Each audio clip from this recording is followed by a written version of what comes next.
Aroma ടിവിയുടെ എല്ലാ മാന്യ ശ്രോതാക്കൾക്കും വേഗം വരുന്ന കർത്താവായ യേശുക്രിസ്തുവിന്റെ ധന്യതിരുനാമത്തിൽ വന്ദനത്തെയും സ്വാഗതത്തെയും അറിയിക്കുന്നു. അനുഗ്രഹീതവും മനോഹരമായ നല്ല നിമിഷങ്ങൾക്കായി, നല്ല ദിവസത്തിനായി ഞാൻ കർത്താവിന് സ്തോത്രം ചെയ്യുന്നു. ഇന്ന് നമ്മൾ ക്ഷണം സ്വീകരിച്ച് നമ്മോടൊപ്പം ജോയിൻ ചെയ്തിരിക്കുന്നത് കർത്താവിൻ്റെ ദാസൻ പ്രിയ കുര്യൻ ജേക്കബ് ആണ്. തൻ്റെ ജീവിതത്തിൽ ദൈവം നടത്തിയ ഒരുപാട് അനുഭവങ്ങളും ഓർമ്മകളും അരോമ ടിവിയുടെ പ്രേക്ഷകരോടൊപ്പം പങ്കുവയ്ക്കുന്നു. തൻ്റെ ജീവിതത്തിൽ താൻ കടന്നുപോയ ഒരുപാട് പ്രശ്നസങ്കീർണമായ സാഹചര്യങ്ങൾ ദൈവത്തെ അറിയുവാനും കർത്താവിന് വേണ്ടി തൻ്റെ ജീവിതം സമർപ്പിക്കുവാനും ദൈവം അതിനെ വഴിയൊരുക്കി. തൻ്റെ ശരീരത്തിൽ മുറിച്ചു മാറ്റപ്പെട്ട 2 അവയവങ്ങൾ തനിക്ക് ഇല്ല എങ്കിൽ പോലും കർത്താവിനെ അറിയുവാനിടയായി തീർന്ന തൻ്റെ അനുഭവങ്ങൾ, പല സന്ദർഭങ്ങളിൽ മരണം തന്നെ കീഴ്പ്പെടുത്തുവാൻ ശ്രമിച്ചപ്പോഴും അതിൽ നിന്നൊക്കെയും അത്ഭുതകരമായ വിടുതൽ ദൈവം കൊടുത്തു. ഇന്ന് കർത്താവിൻ്റെ സാക്ഷ്യം വഹിക്കുന്നു. ആകയാൽ നമുക്ക് അവർക്ക് ശ്രദ്ധയോടെ സ്കിപ്പ് ചെയ്ത് അവസാനം വരെ ഈ വീഡിയോ കാണുകയും കേൾക്കുകയും ചെയ്യാം. നിങ്ങളുടെ വിലയേറിയ അഭിപ്രായങ്ങളും നിർദ്ദേശങ്ങളും കമൻറ്റ് ബോക്സിൽ രേഖപ്പെടുത്താൻ മറക്കരുത്. നിങ്ങൾക്കൊരു പ്രാർത്ഥനാ വിഷയമുണ്ട്, അരോമ ടിവിയെ കോൺടാക്ട് ചെയ്യാൻ നിങ്ങൾ ആഗ്രഹിക്കുന്നെങ്കിൽ സ്ക്രീനിൽ കാണുന്ന വാട്സപ്പ് നമ്പറിൽ ഞങ്ങളെ മെസ്സേജ് ആയിട്ട് അറിയിക്കുക. ഞങ്ങൾ നിങ്ങൾക്ക് മറുപടി തരുന്നതായിരിക്കും. നിങ്ങളുടെ വിഷയങ്ങൾക്ക് വേണ്ടി പ്രാർത്ഥിക്കുന്നതായിരിക്കും. സാക്ഷ്യം പറഞ്ഞ പ്രിയപ്പെട്ടവരോടൊപ്പം എല്ലാ തിങ്കളാഴ്ചയും രാത്രി 9 മണി മുതൽ നടക്കുന്ന ഓൺലൈൻ പ്രാർത്ഥനാ കൂട്ടായ്മയിൽ നിങ്ങൾക്ക് പങ്കെടുക്കാവുന്നതാണ്. ഞങ്ങളെ അതിനായി ബന്ധപ്പെടുക. നാം എല്ലാവരും ശ്രദ്ധയോടെ പ്രാർത്ഥനയോടെ കർത്താവിൻ്റെ വിലപ്പെട്ട ദാസൻ പ്രിയ കുര്യൻ ജേക്കബിനെ തികഞ്ഞ സ്നേഹത്തോടും ആദരവോടും കൂടി അരോമ ടിവിയുടെ പ്രേക്ഷകരോടൊപ്പം സമയം ചിലവഴിക്കുന്നതിനായിട്ട് ഞങ്ങൾ ക്ഷണിച്ചു. ദൈവനാമത്തിൽ അരോമ ടിവിയുടെ ഫൗണ്ടർ ആയിരിക്കുന്ന പാസ്റ്റർ ഡാനിയൽ ജോണിനോട് യേശുക്രിസ്തുവിന്റെ നാമത്തിൽ സ്നേഹവന്ദനം അറിയിക്കുന്നു. അരോമ ടിവിയുടെ പ്രേക്ഷകർക്കും എന്നെ ഈ ശബ്ദം ശ്രവിക്കുന്ന എല്ലാവർക്കും, ഓൺലൈനിൽ കാണുന്ന എല്ലാവർക്കും കർത്താവ് യേശുക്രിസ്തുവിന്റെ നാമത്തിൽ സ്നേഹവന്ദനം അറിയിക്കുന്നു. ഞാൻ ജനിച്ചതും വളർന്നതും കേരളത്തിലല്ല, പോർട്ട് ബ്ലെയറിലാണ്, ആൻഡമാൻ ആൻഡ് നിക്കോബാർ ഐലൻഡ്സിലാണ്. എൻ്റെ പേരൻസ് അവിടെയായിരുന്നു. മദർ അവിടെ സെൻട്രൽ ഗവൺമെന്റ് നഴ്സ് ആയിരുന്നു. എൻ്റെ ഫാദറും മദറും 1964 അവിടെ പോയതാണ്.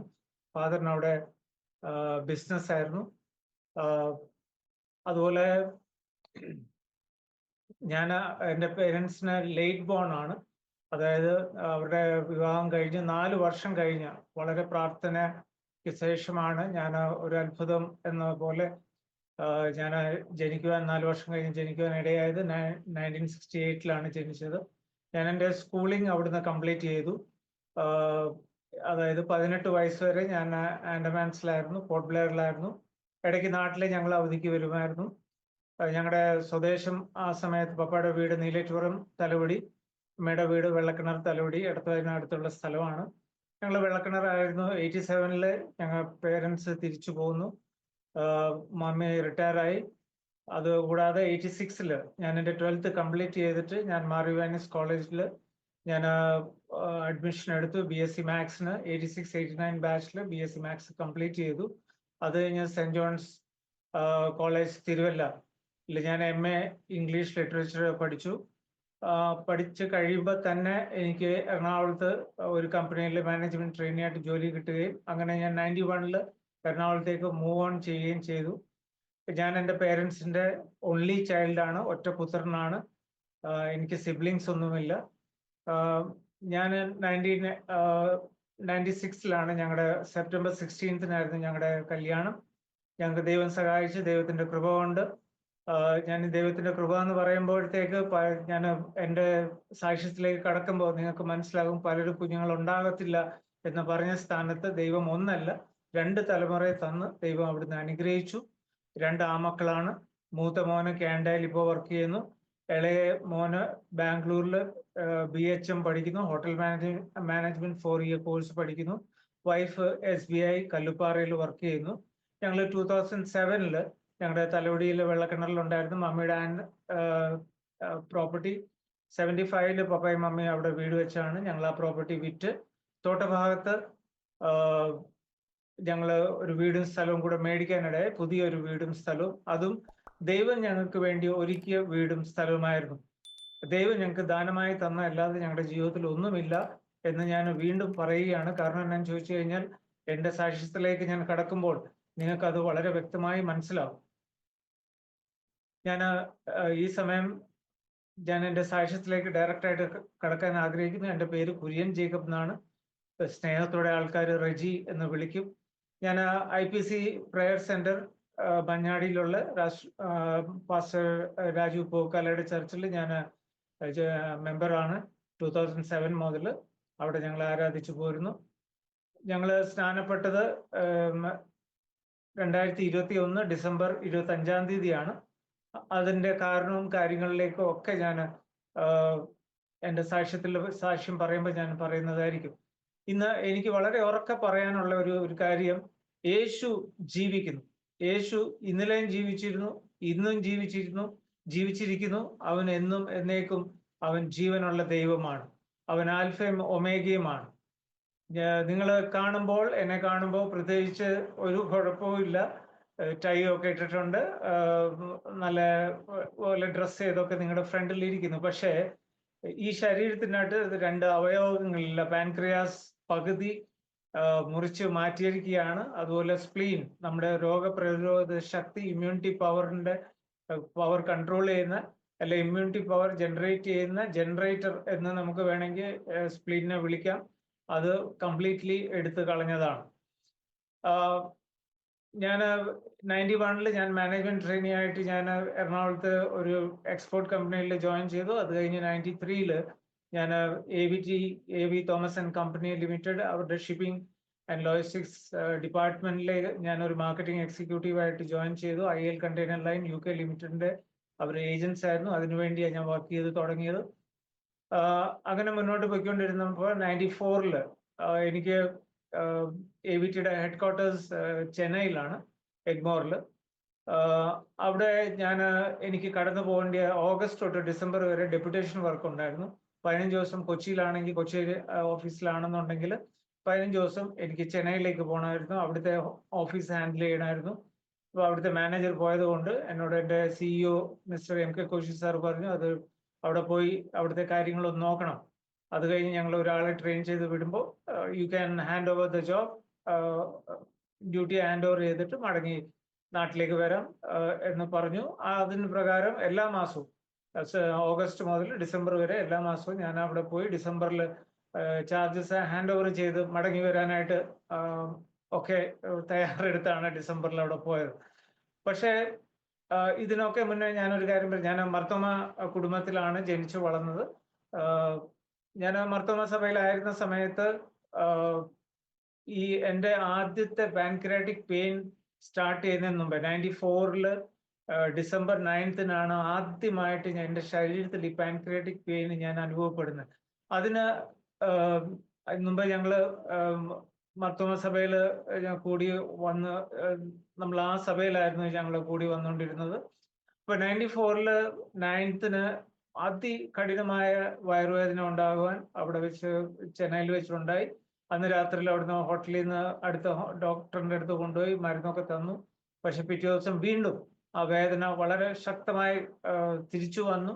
അത് കഴിഞ്ഞ് അവർക്ക് പരിചയമുള്ള ഒരു ഹോസ്പിറ്റൽ ബിൽറോത്ത് അംചിക്കര ചെന്നൈയിൽ എന്നെ കൊണ്ടുപോയി. അവിടെ ഡോക്ടർ ജഗന്നാഥ് റാവുവിന്റെ ഹോസ്പിറ്റലാണ്. പുള്ളി ഒരു ഗ്യാസ്ട്രോ എൻട്രോളജിസ്റ്റ് ആണ്. ആ ഡോക്ടറും ഡോക്ടർ ഖാനും രണ്ടുപേരും അവര് സ്കാനും കാര്യങ്ങളും എല്ലാം ചെയ്ത് കഴിഞ്ഞ് അവരെന്നോട് പറഞ്ഞു, കുര്യൻ, ഒരു ബാഡ് ന്യൂസ് ഉണ്ട്. ഞാൻ പറഞ്ഞു, ഏത് ബാഡ് ന്യൂസ് ആണെങ്കിലും ഷൂട്ട് ചെയ്യ്, ഞാൻ അത് കേട്ടോളാം, കുഴപ്പമില്ല, അതൊക്കെ താങ്ങാനുള്ള മനക്കട്ടി എനിക്കുണ്ട് എന്ന് പറഞ്ഞു. അപ്പൊ അവർ പറഞ്ഞു, നിങ്ങളുടെ അബ്ഡോമനിൽ ഒരു 300 ml fluid, unwanted fluid collect ചെയ്തിട്ടുണ്ട്. അത് അവിടെ കെട്ടിക്കിടക്കുകയാണ്. അതെങ്ങനെയും അത് പുറത്തെടുക്കണം. അത് പുറത്തെടുക്കാനുള്ള ഒറ്റ മാർഗം ഓപ്പറേഷൻ ചെയ്യുക എന്നുള്ളതാണ്. അപ്പം ഈ ഹോസ്പിറ്റലൈസേഷന് വേണ്ടി ആര് റെസ്പോൺസിബിലിറ്റി എടുക്കും? ദൈവം അവിടെ അത്ഭുതകരമായി കരുതി എന്ന് പറയട്ടെ.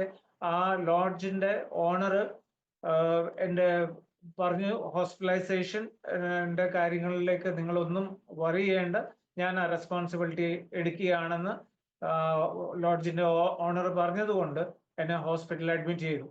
അത് കഴിഞ്ഞ് അവർ പറഞ്ഞു, എത്രയും പെട്ടെന്ന് ഇമ്മീഡിയറ്റ് ആയിട്ട് സർജറി ചെയ്യണം, അതിന് നാട്ടിലേക്ക് അറിയിക്കണം. അപ്പോൾ ഒറ്റ മകനായതുകൊണ്ട് തന്നെ എനിക്ക് പേരൻസിനെ അറിയിക്കാൻ ഒരു ബുദ്ധിമുട്ടുണ്ടായിരുന്നു. കാരണം അവർ വല്ലാതെ പാനിക് ആവും. ആ ഏജിൽ ബൈക്കൊക്കെ ഓടിക്കുന്നതാണ്. അപ്പം അവർ വിചാരിക്കുക ഏതോ എന്താ പറയുന്നത്, വളരെ സീരിയസ് ആക്സിഡന്റ് വല്ലതും സംഭവിച്ചിട്ടുണ്ടാവും എന്നൊക്കെ വിചാരിച്ച് അവർ പാനിക് ആവും എന്നുള്ളത് കൊണ്ട് ഞാൻ അവരോട് അറിയിക്കാതെ ഞാൻ എൻ്റെ CEO mister MK Koshy sir ആ സമയത്ത് AVT കൊച്ചിൻ ഓഫീസിന്റെ CEO ആയിരുന്ന MK കോശി സാറിനോട് ഞാൻ എൻ്റെ സുഹൃത്ത് മുഖാന്തരം, എൻ്റെ കൊളീഗ്സ് മുഖാന്തരം വിവരം അറിയിച്ചു. MK Koshy sir immediately AVT ഗ്രൂപ്പിന്റെ വൈസ് പ്രസിഡന്റ് മിസ്റ്റർ ബോപ്പനെ ഹെഡ് ഓഫീസിലുണ്ട്, അവിടെ ചെന്നൈയിലുണ്ട്, പുള്ളിയെ വിവരം അറിയിച്ചു. പുള്ളി അരമണിക്കൂറിൽ തന്നെ ഹോസ്പിറ്റലിൽ, അതൊരു ഞായറാഴ്ച ദിവസമായിരുന്നു, അതായത് December 10th, സാറ്റർഡേ ആണ് എന്നെ ഹോസ്പിറ്റലിൽ അഡ്മിറ്റ് ചെയ്തത്. അവിടെ വന്നു കഴിഞ്ഞ് ഡോക്ടേഴ്സിനോട് പറഞ്ഞു, ഓപ്പറേഷൻ പേപ്പർ ഞാൻ സൈൻ ചെയ്തോളാം, we are taking the responsibility. ഞങ്ങൾക്ക് ഈ വ്യക്തിയെ ഞങ്ങൾക്ക് തിരിച്ച് ജീവനോടെ വേണം. അതിന് നിങ്ങൾക്ക് എത്ര കൂടുതൽ കൂടിയ മരുന്ന് കൊടുക്കേണ്ടി വന്നാലും give him the best treatment. Imported മരുന്ന് കൊടുക്കണമെങ്കിലും കൊടുക്കാം, പൈസ ഒരു വിഷയമേ അല്ല. അതിന്റെ ഒഫീഷ്യൽ ലെറ്റർ ഇന്ന് സൺഡേ ആയതുകൊണ്ട് തരാൻ പറ്റത്തില്ല. പക്ഷെ മൺഡേ മോർണിംഗ് 10 o'clock ആ ലെറ്റർ ഡോക്ടറിന്റെ ടേബിളിന്റെ മേലിൽ ഉണ്ടാവും എന്ന് മിസ്റ്റർ ബോപ്പണ്ണ സാറ് പറഞ്ഞു. സാർ എന്നോട് ഓൾ ദി ബെസ്റ്റ് വിഷ് ചെയ്തിട്ട് സാറ് പോവുകയുണ്ടായി. അങ്ങനെ 11-ാം തീയതി എന്നെ ഓപ്പറേറ്റ് ചെയ്തു. 4.25 മണിക്കൂർ ആ ഓപ്പറേഷൻ നീണ്ടു നിന്നു. ഈ 300 ml ഫ്ലൂയിഡ് റിമൂവ് ചെയ്തു. പക്ഷേ അതുപോലെ അപ്പൻഡിക്സ്, എൻ്റെ ഫാദർ പിന്നെ വന്നപ്പോൾ ഫാദറിനെ അതൊക്കെ അവർ കാണിക്കാനിടയെ അപ്പൻഡിക്സ് 7 സെന്റിമീറ്റർ വളർന്ന് ഏത് നിമിഷവും പൊട്ടാമെന്ന കണ്ടീഷനിൽ നിൽക്കുകയായിരുന്നു. ഡോക്ടേഴ്സ് ഓപ്പറേഷൻ കഴിഞ്ഞിട്ട് പിന്നെ എന്നോട് പറഞ്ഞത് എന്നാന്ന് ചോദിച്ചു കഴിഞ്ഞാൽ, കുര്യൻ ഒരു അരമണിക്കൂറും കൂടെ കഴിഞ്ഞിരുന്നെങ്കിൽ അടുത്ത ദിവസത്തെ സൂര്യോദയം നിങ്ങൾ കാണത്തില്ലായിരുന്നു. ദൈവത്തിന്റെ കരുതലും കരുണയും. ആ സമയത്തും ഞാനൊരു പെന്തിക്കോസ് അനുഭവത്തിലേക്ക് വന്നിട്ടില്ല. ഞാൻ ദൈവത്തെ ഒത്തിരി മുറുകെ ഞാൻ പിടിച്ചിട്ടില്ല. ദൈവവിശ്വാസമുണ്ട്, പ്രാർത്ഥിക്കും, ഒക്കെ ശരിയാണ്. പക്ഷെ അവിടെയും ദൈവം കരുതി എന്ന് ഓർക്കുമ്പോൾ, ദൈവം ഒരുക്കിയ വഴികൾ ഓർക്കുമ്പോൾ ആ ദൈവത്തെ എത്ര നന്ദി പറഞ്ഞാലും മതിയാകത്തില്ല. കാരണം ആ സമയത്ത് അവരൊക്കെ അങ്ങനത്തെ ഡിസിഷൻസ് എടുത്തില്ലായിരുന്നെങ്കിൽ ഒരുപക്ഷെ ഇന്ന് ഞാൻ നിങ്ങളുടെ മുന്നിൽ ഇങ്ങനെ ഇരിക്കത്തില്ലായിരുന്നു. Praise God. അപ്പോൾ അത് കഴിഞ്ഞ് ഡോക്ടേഴ്സ് വേറൊരു കാര്യം പറഞ്ഞത്, ഞങ്ങൾക്ക് 32 കുത്തിക്കെട്ടിന്റെ ആവശ്യം വന്നു. അതായത് എൻ്റെ നെഞ്ചിന്റെ തൊട്ട് താഴെ, നെഞ്ചും കൂടിന്റെ തൊട്ട് താഴെ പുക്കിളിന്റെ താഴെ വരെ നേരെ കീറുകയാണ്. അങ്ങനെ അത്രയും വലിയ ഒരു ഇൻസിഷൻ വരാൻ കാരണം ഈ ഫ്ലൂയിഡ് എവിടുന്ന് വരുന്നു എന്ന് അവർക്ക് അറിയാൻ പറ്റിയില്ല. അത് കണ്ടുപിടിക്കാൻ വേണ്ടിയിട്ട് അവർ പിന്നെ എന്നെ കുറച്ചുകൂടെ തുറന്നു. അപ്പോഴത്തേക്കാണ് അവർ കാണുന്നത് എൻ്റെ പാൻക്രിയാസിന്റെ മേളിൽ ഡെഡ് ടിഷ്യൂ കോട്ടിംഗ് ഉണ്ട്. അപ്പൊ അവർ ആ ഡെഡ് ടിഷ്യൂ കോട്ടിംഗ് എല്ലാം സ്ക്രേപ്പ് ഔട്ട് ചെയ്ത് കളഞ്ഞിട്ട് അവര് എന്താ പറയുന്നത്, 30 ദിവസം ഞാൻ ഹോസ്പിറ്റലിൽ ഒറ്റക്കിടപ്പ്. നേരെ ഇടത്തോട്ടും ചരിയാൻ പറ്റത്തില്ല, വലത്തോട്ടും ചരിയാൻ പറ്റത്തില്ല. കാരണം ഈ 32 കുത്തിക്കെട്ടുണ്ട്. അത് കരിയണം. ഇപ്പോഴത്തെ കുത്തിക്കെട്ട് പോലെയല്ല, പുറത്ത് അലിഞ്ഞു പോകുന്നതല്ല. അത് ഉണങ്ങുന്നതിനനുസരിച്ച് നേഴ്സസ് കട്ട് ചെയ്ത് പോകും. ചിലപ്പോൾ 2 എണ്ണം കട്ട് ചെയ്യും. 3ാമത്തെ കട്ട് ചെയ്യുമ്പോഴത്തേക്ക് അവിടെ കൂടെ പസ്സും ബ്ലഡും ചിലപ്പം ഊസ് ചെയ്തെന്ന് വരും, പുറത്തേക്ക് വന്നെന്ന് വരും. അപ്പൊ വീണ്ടും അവരത് സ്റ്റോപ്പ് ചെയ്യും. അങ്ങനെ 30 ദിവസം ഞാൻ ആ ഹോസ്പിറ്റലിൽ അങ്ങനെ കിടക്കുകയുണ്ടായി. ഓറലി ഒരു സാധനവും തരത്തില്ല, ഫുഡൊന്നും തരത്തില്ല, ട്രിപ്പ് മാത്രമേ ഉള്ളൂ. അങ്ങനെ പിന്നെ അത് കഴിഞ്ഞ് നാട്ടിൽ വന്നു. 1 മാസം റെസ്റ്റ് എടുത്തു കഴിഞ്ഞിട്ട് തിരിച്ച് ഞാൻ AVTയിൽ എൻ്റെ ജോബിൽ ഞാൻ ജോയിൻ ചെയ്തു. എൻ്റെ ആ സമയത്ത് AVTയിൽ തിരിച്ച് ജോയിൻ ചെയ്യാൻ എൻ്റെ ഒത്തിരി സുഹൃത്തുക്കൾ എന്നെ സഹായിച്ചു. കാരണം എൻ്റെ ഫുഡിന് ഒത്തിരി റെസ്ട്രിക്ഷൻസ് ഉണ്ടായിരുന്നു. അപ്പോൾ എൻ്റെ ബ്രേക്ക്ഫാസ്റ്റും ഡിന്നറും മിസ്റ്റർ എബി എന്ന് പറയുന്ന, എബ്രഹാം ഫിലിപ്പ് എന്ന് പറയുന്ന പുള്ളിയുടെ വീട്ടിൽ നിന്നാണ് ഞാൻ കഴിച്ചുകൊണ്ടിരുന്നത്. ആ അമ്മച്ചി ഇപ്പോൾ ജീവനോടെ ഇരിപ്പില്ല. അമ്മച്ചി എനിക്ക് വേണ്ടി സ്പെഷ്യൽ ഡയറ്റ് ഉണ്ടാക്കി തരുമായിരുന്നു. ഞാൻ അന്നേരം ഫോർട്ട് കൊച്ചി YMCA താമസിച്ചുകൊണ്ടിരുന്നത്. അതുപോലെ ഒരു ബ്രാഹ്മിൻ കുടുംബം, ശർമ്മ സർ, അവരൊക്കെ മരിച്ചുപോയി. അവരുടെ ഉച്ചയ്ക്ക് അവരുടെ വീട്ടിൽ നിന്ന് ഫുഡ് കൊണ്ടുവരും. അപ്പോൾ പുള്ളിയുടെ ഓഫീസിൽ വിളിച്ച് അവിടെ ഇരുന്ന് കഴിച്ചുകൊണ്ടിരുന്നു. അങ്ങനെ വർഷങ്ങൾ മുന്നോട്ട് പോയി. 96 അങ്ങനെ ഡോക്ടേഴ്സിനോടെല്ലാം ചോദിച്ചു കഴിഞ്ഞ് എൻ്റെ 96 സെപ്റ്റംബർ 16-ാം തീയതി ഞങ്ങളുടെ വിവാഹം നടന്നു. വൈഫ് അന്നേരം ഈരാറ്റുപേട്ട തീക്കോയ് എന്ന് പറഞ്ഞ ബ്രാഞ്ചിൽ, വാഗമണിന്റെ അടുത്ത് ഒരു SBTയിലായിരുന്നു അന്ന്. അവിടുത്തെ ബ്രാഞ്ചിൽ വർക്ക് ചെയ്യുകയാണ്. ഞാൻ AVTയിൽ അന്ന് വർക്ക് ചെയ്തുകൊണ്ടിരിക്കുന്നു. പക്ഷെ ഞങ്ങളുടെ ഫസ്റ്റ് വെഡിങ് ആനിവേഴ്സറി പോലും ഞങ്ങൾക്ക് ഒരു കേക്ക് കട്ട് ചെയ്യാൻ പറ്റിയില്ല എന്നുള്ളതാണ് സത്യം. ആഘോഷിക്കാനും പറ്റിയില്ല. കാരണം ഓഗസ്റ്റ് 97 ആയപ്പോൾ എനിക്ക് വീണ്ടും പെയിൻ ഉണ്ടായി. ഈ പെയിൻ എന്ന് പറയുമ്പോൾ നമ്മൾ അട്ട ചുരുളുന്നത് പോലെ ചുരുണ്ടു പോകും. നെറ്റി കൊണ്ടുവന്ന് നമ്മൾ മുട്ടുകാലിൽ അടുപ്പിച്ചു പോകും അറിയാതെ തന്നെ. കാരണം ഈ പെയിൻ ഇവിടുന്ന് വയറിന്റെ മേൽഭാഗത്തും തുടങ്ങി അത് ചെസ്റ്റിലേക്ക് റേഡിയേറ്റ് ചെയ്ത് ബാക്കിലേക്ക് റേഡിയേറ്റ് ചെയ്ത് ഒരു 7-8 പ്രാവശ്യം വോമിറ്റ് ചെയ്യും. ചിലപ്പം വയറ്റിൽ നിന്നും ഒരു 5-6 പ്രാവശ്യം പോകും. ഛർദ്ദിക്കാൻ ഒന്നും ഇല്ലെങ്കിൽ തന്നെ എടുത്ത് മറിച്ച് ഓക്കാനിച്ച് കുടല് പുറത്ത് വരുന്നത് പോലെയുള്ള വോമിറ്റിംഗ് ആണ് ഉണ്ടാവുന്നത്. പിന്നെ ഹോസ്പിറ്റലിൽ കൊണ്ടുവന്നു കഴിഞ്ഞാൽ അവർ ഉടനെ തന്നെ സെഡേഷൻ തന്ന് പെത്തഡിൻ ഇഞ്ചക്ഷനോ അല്ലെങ്കിൽ അതുപോലത്തെ ആ ഗ്രേഡിലുള്ള ഇഞ്ചക്ഷൻസ് തന്ന് മയക്കി, അതിന്റെ പെത്തഡിൻ ഇഞ്ചക്ഷന്റെ ലോ ഡോസ് തന്ന് മയക്കി കിടത്തുകയാണ് സാധാരണ ചെയ്യുക. അതുപോലെ ഫുഡ് ഓറലി ഒരു ഫുഡുമില്ല. 97 ഒന്നും നേസൽ ഫീഡിങ്ങും ഇല്ല. അന്ന് മൂക്കിൽ കൂടെ റൈൽസ് ട്യൂബ് ഇടും വയറ്റിലെ അഴുക്ക് പുറത്തു വരാൻ വേണ്ടി. IV മാത്രം, ട്രിപ്പ് മാത്രം അവര് വെയിനിൽ കൂടെ കയറ്റും. എന്റെ പ്രോബ്ലം എന്ന് പറഞ്ഞു കഴിഞ്ഞാൽ എന്റെ വെയിനൊക്കെ തിന്നാണ്, കിട്ടാൻ വലിയ ബുദ്ധിമുട്ടാണ്. കിട്ടിക്കഴിഞ്ഞാൽ തന്നെ ഒരു ദിവസമേ നിൽക്കത്തുള്ളൂ, പിന്നെ അത് സ്ലിപ്പാകും. അടുത്ത ദിവസം വീണ്ടും മാറ്റി കൊടുത്തേണ്ടി വരും. അങ്ങനത്തെ ഒരു അവസ്ഥ. അങ്ങനെ 97 ഓഗസ്റ്റ്, സെപ്റ്റംബർ 2 പ്രാവശ്യം, വീണ്ടും സെപ്റ്റംബർ റിലാപ്സ് വന്നു, വീണ്ടും ഹോസ്പിറ്റലിൽ അഡ്മിറ്റായി. അത് കഴിഞ്ഞ് ഒക്ടോബറിൽ വീണ്ടും വേദന വന്നു. അപ്പോൾ ആ വേദന വന്നപ്പോൾ ഞാൻ ആക്ച്വലി അന്നേരം എന്നെ PVS ഹോസ്പിറ്റൽ കലൂർ ാണ് അഡ്മിറ്റ് ചെയ്തിരുന്നത്. അവിടെ doctor GN Ramesh gastro enterologist ആണ് എൻ്റെ ഡോക്ടർ ആ സമയത്ത്. ഡോക്ടർ പറഞ്ഞു, കുര്യൻ, ഈ ഒരു അസുഖം എന്തുകൊണ്ട് ഉണ്ടാകുന്നു, Y your pancreas is giving this problem, ഈ റിലാപ്സുകൾ എന്തുകൊണ്ട് വരുന്നു, അത് നമുക്ക് കണ്ടുപിടിക്കണം. അതുകൊണ്ട് നമുക്ക് ERCP എന്ന് പറഞ്ഞ ഒരു ടെസ്റ്റ് ഉണ്ട്, അത് ചെയ്യണം. അപ്പോൾ അങ്ങനെ ERCP ചെയ്യുന്നത് നമ്മുടെ എൻഡോസ്കോപ്പി റൂമിൽ കൊണ്ടുപോയി നമുക്ക് നമ്മളെ മയക്കി കിടത്തി എൻഡോസ്കോപ്പി ട്യൂബ് വായിക്കൂടെ ഇട്ടിട്ട് അതിൻ്റെ അകത്തൂടെ വേറൊരു ട്യൂബും കൂടെ ഇട്ട് ആ ട്യൂബ് നേരെ പാൻക്രിയാസിന്റെ അകത്തേക്ക് പോയി അങ്ങനെയാണ് ഈ ടെസ്റ്റ് ചെയ്യുന്നത്. അപ്പോൾ ഈ ടെസ്റ്റ് ചെയ്യുമ്പോൾ ഉള്ളൊരു പ്രോബ്ലം എന്താണെന്ന് ചോദിച്ചു കഴിഞ്ഞാൽ അതൊരു റിസ്ക് ഫാക്ടർ അതിൻ്റെ അകത്തുണ്ട്. 50% ഉണ്ട്. അതായത് 50% വീണ്ടും പാൻക്രിയാറ്റിക് പെയിൻ ഉണ്ടാവാൻ സാധ്യതയുണ്ട്, 50% ഉണ്ടാകാതിരിക്കാനും സാധ്യതയുണ്ട്. അപ്പൊ ഞാൻ ഡോക്ടറിനോട്, അപ്പോഴത്തേക്ക് ഞാൻ ഒത്തിരി ക്ഷീണിച്ചായിരുന്നു, 45 കിലോയെ ഉണ്ടായിരുന്നുള്ളൂ. അപ്പൊ ഡോക്ടറിനോട് ചോദിച്ചു ഇനിയും ഇതിന്റെ പുറത്ത് അത് ചെയ്യണോ? അപ്പൊ ഡോക്ടർ പറഞ്ഞു ആ റിസ്ക് നമ്മൾ എടുത്തേ പറ്റത്തുള്ളൂ, കാരണം we will have to find out എന്താ റീസൺ എന്താണെന്ന് കണ്ടുപിടിക്കണം. അങ്ങനെ ERCP ടെസ്റ്റ് ചെയ്തു. ദൈവത്തിന്റെ അനുഗ്രഹം കൊണ്ട് ആ വേദന ഇളകിയില്ല. അപ്പോൾ ഡോക്ടേഴ്സ് പറഞ്ഞത് എന്നാന്ന് ചോദിച്ചു കഴിഞ്ഞാൽ കുര്യന്റെ പാൻക്രിയാസിന് ബൈ ബർത്ത് മേജർ ഡക്ട് ഇല്ല. അതുപോലെ പാൻക്രിയാസിൽ ഉള്ള മൈനർ ഡക്ട്, ഒരു ഹ്യൂമൻ പാൻക്രിയാസിന്റെ അകത്ത് മേജർ ഡക്റ്റും മൈനർ ഡക്റ്റും ഉണ്ട്. മൈനർ ഡക്റ്റിന്റെ വാൾവ് വളരെ നാരോ ആണ്. അതുകൊണ്ട് അതിൻ്റെ അകത്ത് ഫിൽ ആവുന്ന ഡൈജസ്റ്റീവ് ഫ്ലൂയിഡ് വേണ്ടിയ അളവിൽ പുറത്തേക്ക് വരുന്നില്ല. അത് അതിൻ്റെ അകത്ത് തന്നെ ഇരുന്ന് സ്യൂഡോ എഫക്റ്റ് ആണ് ഉണ്ടാകുന്നത്. അതായത് അതിന്റെ വീര്യം കൂടുമ്പോഴത്തേക്ക് പാൻക്രിയാസിലുള്ള ദൈവം തന്നിരിക്കുന്ന ആ ഒരു കോട്ടിംഗ് കൊണ്ട് നമ്മുടെ സെൽസിനെ ഈ ഡൈജസ്റ്റീവ് എൻസൈം ഡാമേജ് ചെയ്യാതിരിക്കാനായിട്ട് ആ കോട്ടിങ്ങിനെ ഇത് പതുക്കെ തിന്നിട്ട് നമ്മുടെ പാൻക്രിയാസിന്റെ സെൽസിനെ ഇവൻ ഡാമേജ് ചെയ്ത് തുടങ്ങും, കൊന്നു തുടങ്ങും. അപ്പൊ പാൻക്രിയാസ് തന്നെ പാൻക്രിയാസിനെ തിന്നുന്ന ഒരവസ്ഥ. അപ്പോൾ അങ്ങനെ ഒരു സ്യൂഡോ എഫക്റ്റ് ആണ്. അപ്പം അങ്ങനെയാണ് എൻ്റെ പാൻക്രിയാസിൽ ഡെഡ് ടിഷ്യൂ ഫോമിങ് തുടങ്ങിയത്. അങ്ങനെ ദൈവത്തിന്റെ കൃപ കൊണ്ട് അത് കഴിഞ്ഞു മുന്നോട്ട് പോയി.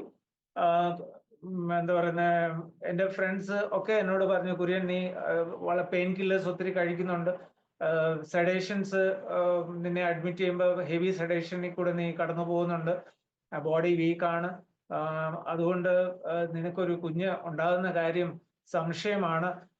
കാരണം ആ സമയത്ത് എൻ്റെ 1-2 ഫ്രണ്ട്സിന്, ഒരു കുഴപ്പമില്ലാത്ത ഫ്രണ്ട്സിന് കല്യാണം കഴിഞ്ഞിട്ട് വർഷങ്ങളോളം കുഞ്ഞുങ്ങൾ ഇല്ലാതിരിക്കുന്ന ഫ്രണ്ട്സാണ് എന്നോട് ഈ പറയുന്നത്. പക്ഷെ നമ്മുടെ ദൈവം ആര് എന്ന് ഇവിടെയൊക്കെയാണ് നമ്മുടെ ജീവിതത്തിൽ തെളിയിക്കപ്പെടുന്നത്. അതായത് ആ ദൈവം ഒരു തലമുറയെ തന്നെന്നല്ല, ദൈവം 2 തലമുറയെ തന്ന്, ഞാൻ കുഞ്ഞുങ്ങളെ കുറിച്ച് നേരത്തെ പറഞ്ഞല്ലോ, 2 തലമുറയെ തന്ന് ദൈവം അനുഗ്രഹിക്കാൻ ഇടയായി. 99 റിച്ചു ജനിച്ചു. 2003 റിൻഡു ജോഷുവ കുര്യൻ എൻ്റെ ഇളയ മോൻ, റിച്ചു ജേക്കബ് കുര്യൻ എൻ്റെ മൂത്ത മോൻ ആ വർഷങ്ങളിൽ ജനിക്കാൻ ഇടയായി. പക്ഷെ 2001 എനിക്ക് വീണ്ടും ഈ വേദന അനുഭവപ്പെടാൻ തുടങ്ങി. ഞങ്ങൾ അന്ന് ആലപ്പുഴ വീടെടുത്ത് ഞാനും വൈഫും താമസിക്കുകയാണ്. ഞാൻ എല്ലാ ദിവസവും കൊച്ചിയിലേക്ക് 75 കിലോമീറ്റർ ബസ്സിൽ ട്രാവൽ ചെയ്ത് വൈകുന്നേരം തിരിച്ച് വീണ്ടും ആലപ്പുഴയിലേക്ക് ഉള്ള റെന്റഡ് ഹൗസിലേക്ക് മടങ്ങി വരും. അങ്ങനെ എന്തിനാ ഞങ്ങൾ ഒരു തീരുമാനം എടുത്തതെന്ന് ചോദിച്ചു കഴിഞ്ഞാൽ, ഞങ്ങൾക്ക് ഹസ്ബൻഡ് ആൻഡ് വൈഫ് ഞങ്ങൾക്ക് ഒരുമിച്ച് ജീവിക്കാൻ പറ്റുന്നില്ല. കാരണം എന്താണെന്ന് ചോദിച്ചു കഴിഞ്ഞാൽ, വൈഫ് ആ സമയമായപ്പോഴത്തെ എടത്തുവ ബ്രാഞ്ചിലേക്ക് ട്രാൻസ്ഫർ ആയി. വീടിന്റെ അടുത്താണ്, 2 കിലോമീറ്ററേ ഉള്ളൂ. പക്ഷെ ഞങ്ങളുടെ ഫാമിലി ലൈഫ് ഞങ്ങൾക്ക് വൈകുന്നേരം ഒരുമിച്ച് കാണുവാനോ ഒന്നും പറ്റുന്നില്ല. വീക്കെൻഡ്സിൽ മാത്രമേ കാണാൻ പറ്റുന്നുള്ളൂ. അതുകൊണ്ട് ഞങ്ങൾ അങ്ങനെ ഒരു തീരുമാനം എടുത്ത് ഞങ്ങൾ അവിടെ മൂവ് ഔട്ട് ചെയ്ത് കഴിഞ്ഞ് 1 ആഴ്ച കഴിഞ്ഞപ്പോഴാണ് എനിക്ക് ഈ വേദന വീണ്ടും അതിശക്തമായ വേദന ഉണ്ടാവാൻ ഇടയായത്. അവിടെയും ദൈവത്തിന്റെ കരം ഉണ്ടായിരുന്നു. ഒരു ദിവസം വെളുപ്പിനെയാണ് ഈ സംഭവം ഉണ്ടായത്. അതിന് മുമ്പേ, മാസങ്ങൾക്ക് മുമ്പേ, വേറൊരു പാൻക്രിയാറ്റിക് പേഷ്യന്റ്, ഒരു മുസ്ലിം സഹോദരനെ ഞാൻ പരിചയപ്പെട്ടു. ആ സഹോദരന്റെ വീട് ആലപ്പുഴയാണ്. അപ്പം ഞങ്ങൾക്ക് അറിയത്തില്ല ആരെ വിളിക്കണം, ഈ സമയത്ത് ആരെ വിളിക്കണമെന്ന് അറിയത്തില്ല. അപ്പൊ ഞാൻ വൈഫിനോട് പറഞ്ഞു, മിസ്റ്റർ അബ്ദുൾ അന്നേരം എഞ്ചിനീയർ ആണ് ഇലക്ട്രിസിറ്റി ബോർഡിൽ. ഞാൻ പറഞ്ഞു അബ്ദുളിനെ വിളിക്കാൻ പറഞ്ഞു. അങ്ങനെ വിളിച്ചപ്പോഴത്തേക്ക് ഉടൻ തന്നെ പുള്ളി കാറുമായിട്ട് വന്നു. പുള്ളി പറഞ്ഞു, ഞാൻ ഹജ്ജിന് പോവുകയാണ്, അതുകൊണ്ട് എനിക്ക് ഹോസ്പിറ്റലിലേക്ക് വരാൻ പറ്റത്തില്ല, ഞാൻ എൻ്റെ കാറും ഡ്രൈവറിനെ വിട്ടുതരികയാണ്, പുള്ളി എല്ലാ കാര്യങ്ങളും നോക്കിക്കോളൂ എന്ന് പറഞ്ഞ്, അങ്ങനെ ദൈവം അവിടെയും കരുതി എന്നുള്ളതാണ് ഞാൻ പറയാൻ വരുന്നത്. ദൈവം നമ്മുടെ പുറകെ നടക്കുകയാണ്. ഒരു പ്രാവശ്യമെങ്കിലും ജീവിതത്തിൽ നമ്മൾ യേശു എന്ന് വിളിച്ചിട്ടുണ്ടെങ്കിൽ ആ യേശു നമ്മുടെ പിന്നാലെ നടക്കുകയാണ്. നമ്മളെ അവന്റെ കരത്തിൽ, അവന്റെ ഉള്ളം കരത്തിൽ അവൻ വഹിച്ചിരിക്കുകയാണ്. അതുകൊണ്ട് മാത്രമാണ് ഇന്ന് പകൽക്കാലം നിങ്ങളുടെ മുന്നിൽ എനിക്ക് ഇങ്ങനെ ഇരിക്കാൻ പറ്റുന്നത്. ഞാൻ അതുകൊണ്ട് തന്നെയാണ് പറഞ്ഞത്, യേശു ജീവിക്കുന്നു, യേശു ജീവിക്കുന്നു, യേശു ജീവിക്കുന്നു എന്ന് വീണ്ടും വീണ്ടും പറയാൻ കാരണം അത് മാത്രമാണ്. യേശു ജീവിച്ചിരിക്കുന്നത് കൊണ്ട് മാത്രമാണ് ഞാൻ ജീവിച്ചിരിക്കുന്നത്. അല്ലെങ്കിൽ എന്നെയോ ഈ ലോകത്തിൽ നിന്ന് ഞാൻ മാറ്റപ്പെട്ടു പോകേണ്ടതാണ്. 2024 എനിക്കൊരു തീപിടുത്തമുണ്ടായി. അതിനെക്കുറിച്ച് ഇപ്പൊ പറയാൻ ടൈം ഞാൻ എടുക്കുന്നില്ല. അതിൽ നിന്ന് വളരെ അത്ഭുതകരമായി ദൈവം പുറത്തെ സമയം ഉണ്ടെങ്കിൽ ഞാൻ അതിലേക്ക് പോകുന്നതായിരിക്കും. അവസാനം ഞാൻ അതിനെക്കുറിച്ച് പറയാം. ഞാൻ ഇനിയും ഈ വിശ്വാസത്തിലേക്ക് എങ്ങനെ വന്നു എന്നും അതിന്റെ കാരണം എന്താണെന്നും ഒക്കെ ഞാൻ പറയാം. ഞാൻ 2001 ഈ വേദന വരുന്നതിന് മുമ്പേ മർത്തോമ സഭയിൽ യൂത്ത് സൺഡേ ഉണ്ട്. ആ സൺഡേയിൽ യൂത്ത്സ് ആണ് അവിടുത്തെ ശുശ്രൂഷകൾ നടത്തുന്നത്. അച്ഛന്മാർ മാറി നിൽക്കും, യൂത്ത്സിന് അങ്ങനെ ഒരു ചാൻസ് കൊടുക്കും. അപ്പൊ എനിക്ക് അവിടെ പ്രസംഗിക്കാൻ ഒരു അരമണിക്കൂർ ചാൻസ് തന്നു.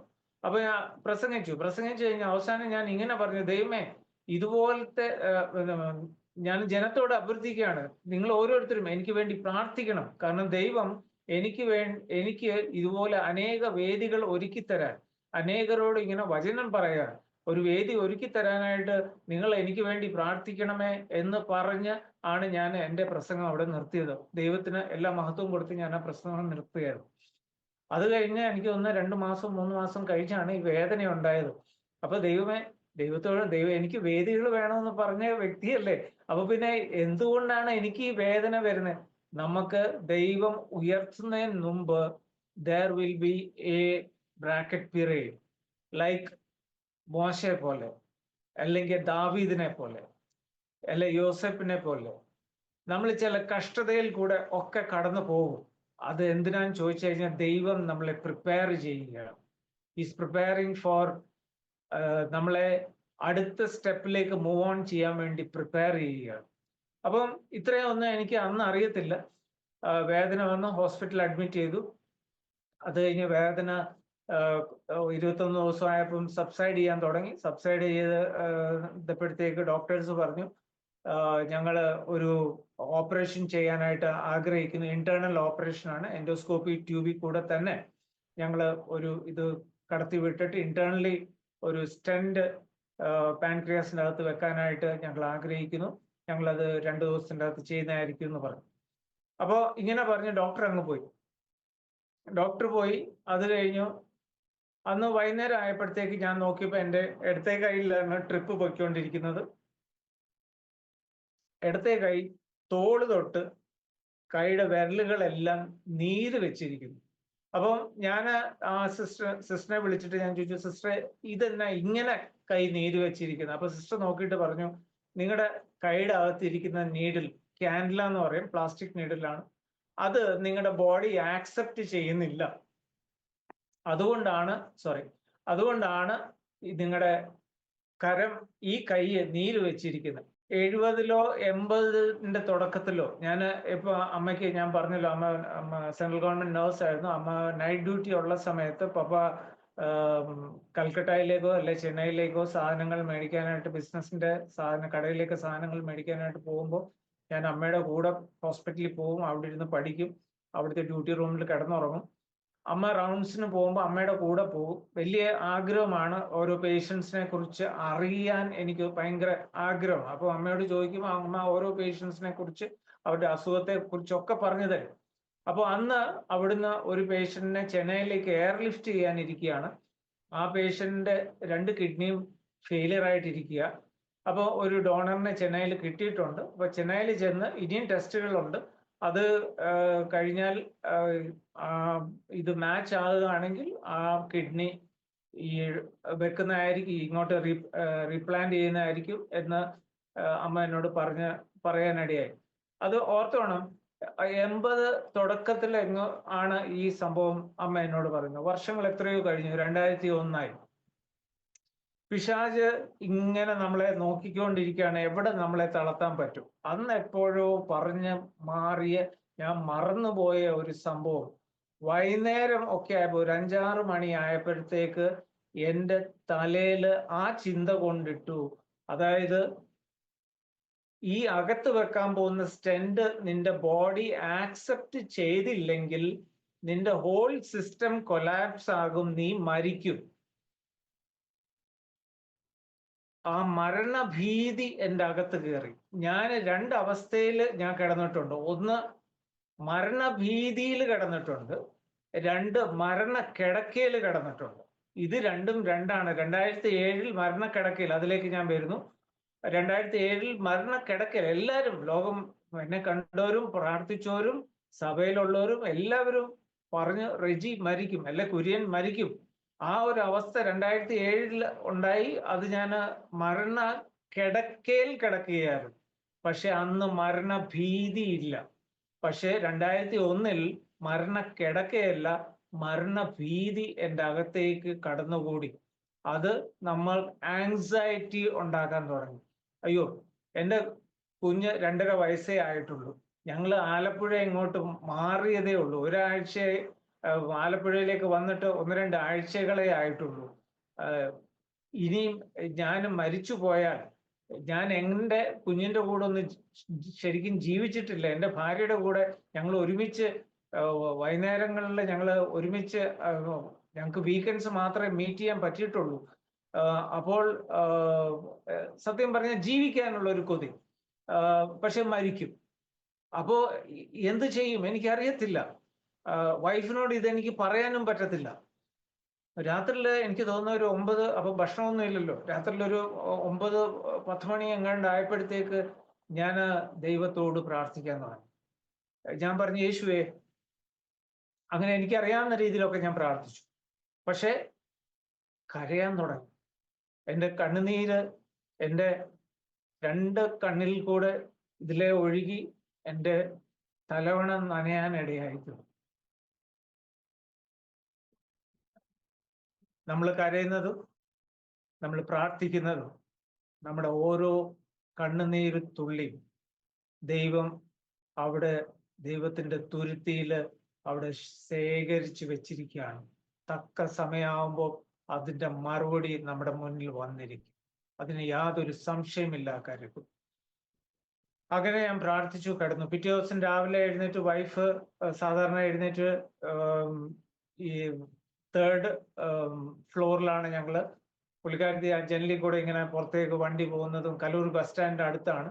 അപ്പം ബാംഗ്ലൂരിലെ ബസ്സസ് ഇങ്ങനെ വരുന്നതും പോകുന്നതും ഒക്കെ നോക്കിക്കൊണ്ട് നിൽക്കും. അതിൽ ഈ ക്രോക്കഡൈലും അങ്ങനെ ഉള്ള ഓരോ ഈഗിളും ഇതിൻ്റെയൊക്കെ ഫോട്ടോസ് വരച്ചു വെച്ചിട്ടുണ്ട്. അത് കാണാൻ നല്ല ഭംഗിയാണ്. അപ്പൊ എല്ലാ ദിവസവും വൈഫ് ചെയ്യുന്നതാണ്. ആ സമയത്ത് ഞാൻ എഴുന്നേക്കത്തില്ല. പക്ഷെ ആ ദിവസം ഓപ്പറേഷൻ ആയതുകൊണ്ട് ഞാൻ 6 മണിക്ക് എഴുന്നേക്കാനിടയായി. ഞാൻ അവിടെ പോയി വൈഫിൻ്റെ കൂടെ ജനലിൻ്റെ അവിടെ നിന്നു. അവിടെ നിന്നപ്പോൾ എനിക്ക് പെട്ടെന്ന് ആകാശത്തിലേക്ക് നോക്കാൻ തോന്നി. ആകാശത്ത് നോക്കിയപ്പോഴത്തേക്ക് ഞാൻ കാണുന്ന ഒരു കാഴ്ച, ആകാശത്ത് യേശു 2 കരവും ഇങ്ങനെ വിടർത്തി നിൽക്കുന്നതായിട്ട് കാണുവാനിടയായി. അപ്പൊ ഞാൻ വിചാരിച്ചു, അങ്ങനെ യേശു എനിക്ക് വേണ്ടി പ്രത്യക്ഷപ്പെടാനായിട്ട് ഞാൻ അത്ര വലിയൊരു പ്രാർത്ഥനാക്കാരനല്ലല്ലോ. ഇന്നലെ രാത്രിയിൽ ഞാൻ പ്രാർത്ഥിച്ചത് കൊണ്ട് ആയിരിക്കാം ചിലപ്പോൾ എൻ്റെ മനസ്സിൽ തോന്നുന്ന കാര്യങ്ങളായിരിക്കാം എന്ന് ഞാൻ വിചാരിക്കാൻ ഇടയായി.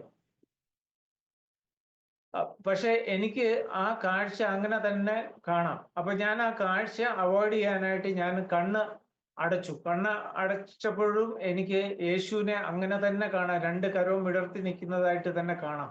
ഞാൻ വൈഫിനോട് ചോദിച്ചു, നീ ഇങ്ങനെ വല്ല കാഴ്ച കാണുന്നുണ്ടോ? അപ്പം അവള് പറഞ്ഞു ഇല്ല. അപ്പൊ പിന്നെ ആ കാഴ്ച അവോയ്ഡ് ചെയ്യാൻ വേണ്ടിയിട്ട് ഞാൻ എൻ്റെ മുറിക്കകത്തോട്ട് നോക്കാൻ ഇടയായി. ഞാൻ മുറിക്കകത്തേക്ക് നോക്കിയപ്പോൾ, കാരണം ആകാശത്ത് നോക്കുമ്പോഴാണല്ലോ യേശുവിനെ കാണുന്നത്. അപ്പൊ മുറിക്കകത്തേക്ക് നോക്കിക്കഴിഞ്ഞാൽ പിന്നെ യേശുവിനെ അന്നേരം കാണാൻ പറ്റില്ലല്ലോ. അപ്പോൾ അങ്ങനെ മുറിക്കകത്തേക്ക് നോക്കിയപ്പോഴത്തേക്ക് എൻ്റെ മുറിക്കകത്ത് യേശു നിൽക്കുന്നതായിട്ട് ഞാൻ കാണാൻ ഇടയായി.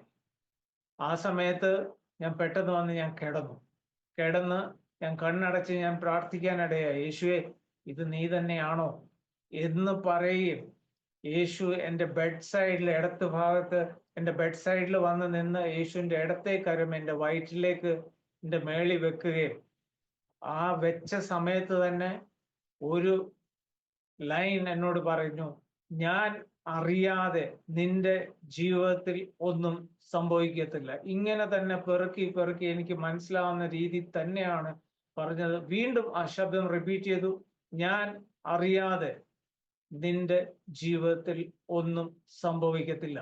അത്രയും നേരം ഒരു 50 കിലോ ചാക്ക് നെഞ്ചത്ത് വെച്ചിരുന്നത് പോലെ നെഞ്ചിന് വലിയ ഭാരമുണ്ടായിരുന്നെങ്കിൽ ഒരു ബക്കറ്റ് നിറച്ച് ഐസ് വാട്ടർ നമ്മുടെ തലയിൽ കൂടെ ഒഴിച്ചാൽ എങ്ങനെ മനസ്സിന് ശരീരം മൊത്തം തണുക്കുവോ, ശരീരം മനസ്സും തണുക്കുവോ, അതുപോലെ എൻ്റെ മനസ്സിലെ ആ ഭാരം എങ്ങോട്ട് പോയി എന്ന് എനിക്കറിയത്തില്ല. ഞാൻ ഫ്രീ ആയി. അതുകൊണ്ട് തന്നെയാണ് യേശു ആവർത്തിച്ച് പറഞ്ഞിരിക്കുന്നത്, നിങ്ങളുടെ ഭാരം എൻ്റെ മേൽ ഇട്ടുകൊള്ളുക. Price God Jesus. അപ്പൊ ഞാൻ വൈഫിനോട് പറഞ്ഞു, എടീ, ഈ ഓപ്പറേഷൻ സക്സസ് ആകത്തില്ല, ഫെയിലിയർ ആയിരിക്കും. അപ്പൊ വൈഫ് ചോദിച്ചു, അതെന്നാ അങ്ങനെ പറയാൻ കാരണം? ഞാൻ പറഞ്ഞു, നീ നോക്കിക്കോ, അങ്ങനെ തന്നെ ആയിരിക്കും എന്ന് പറയാനിടയായി.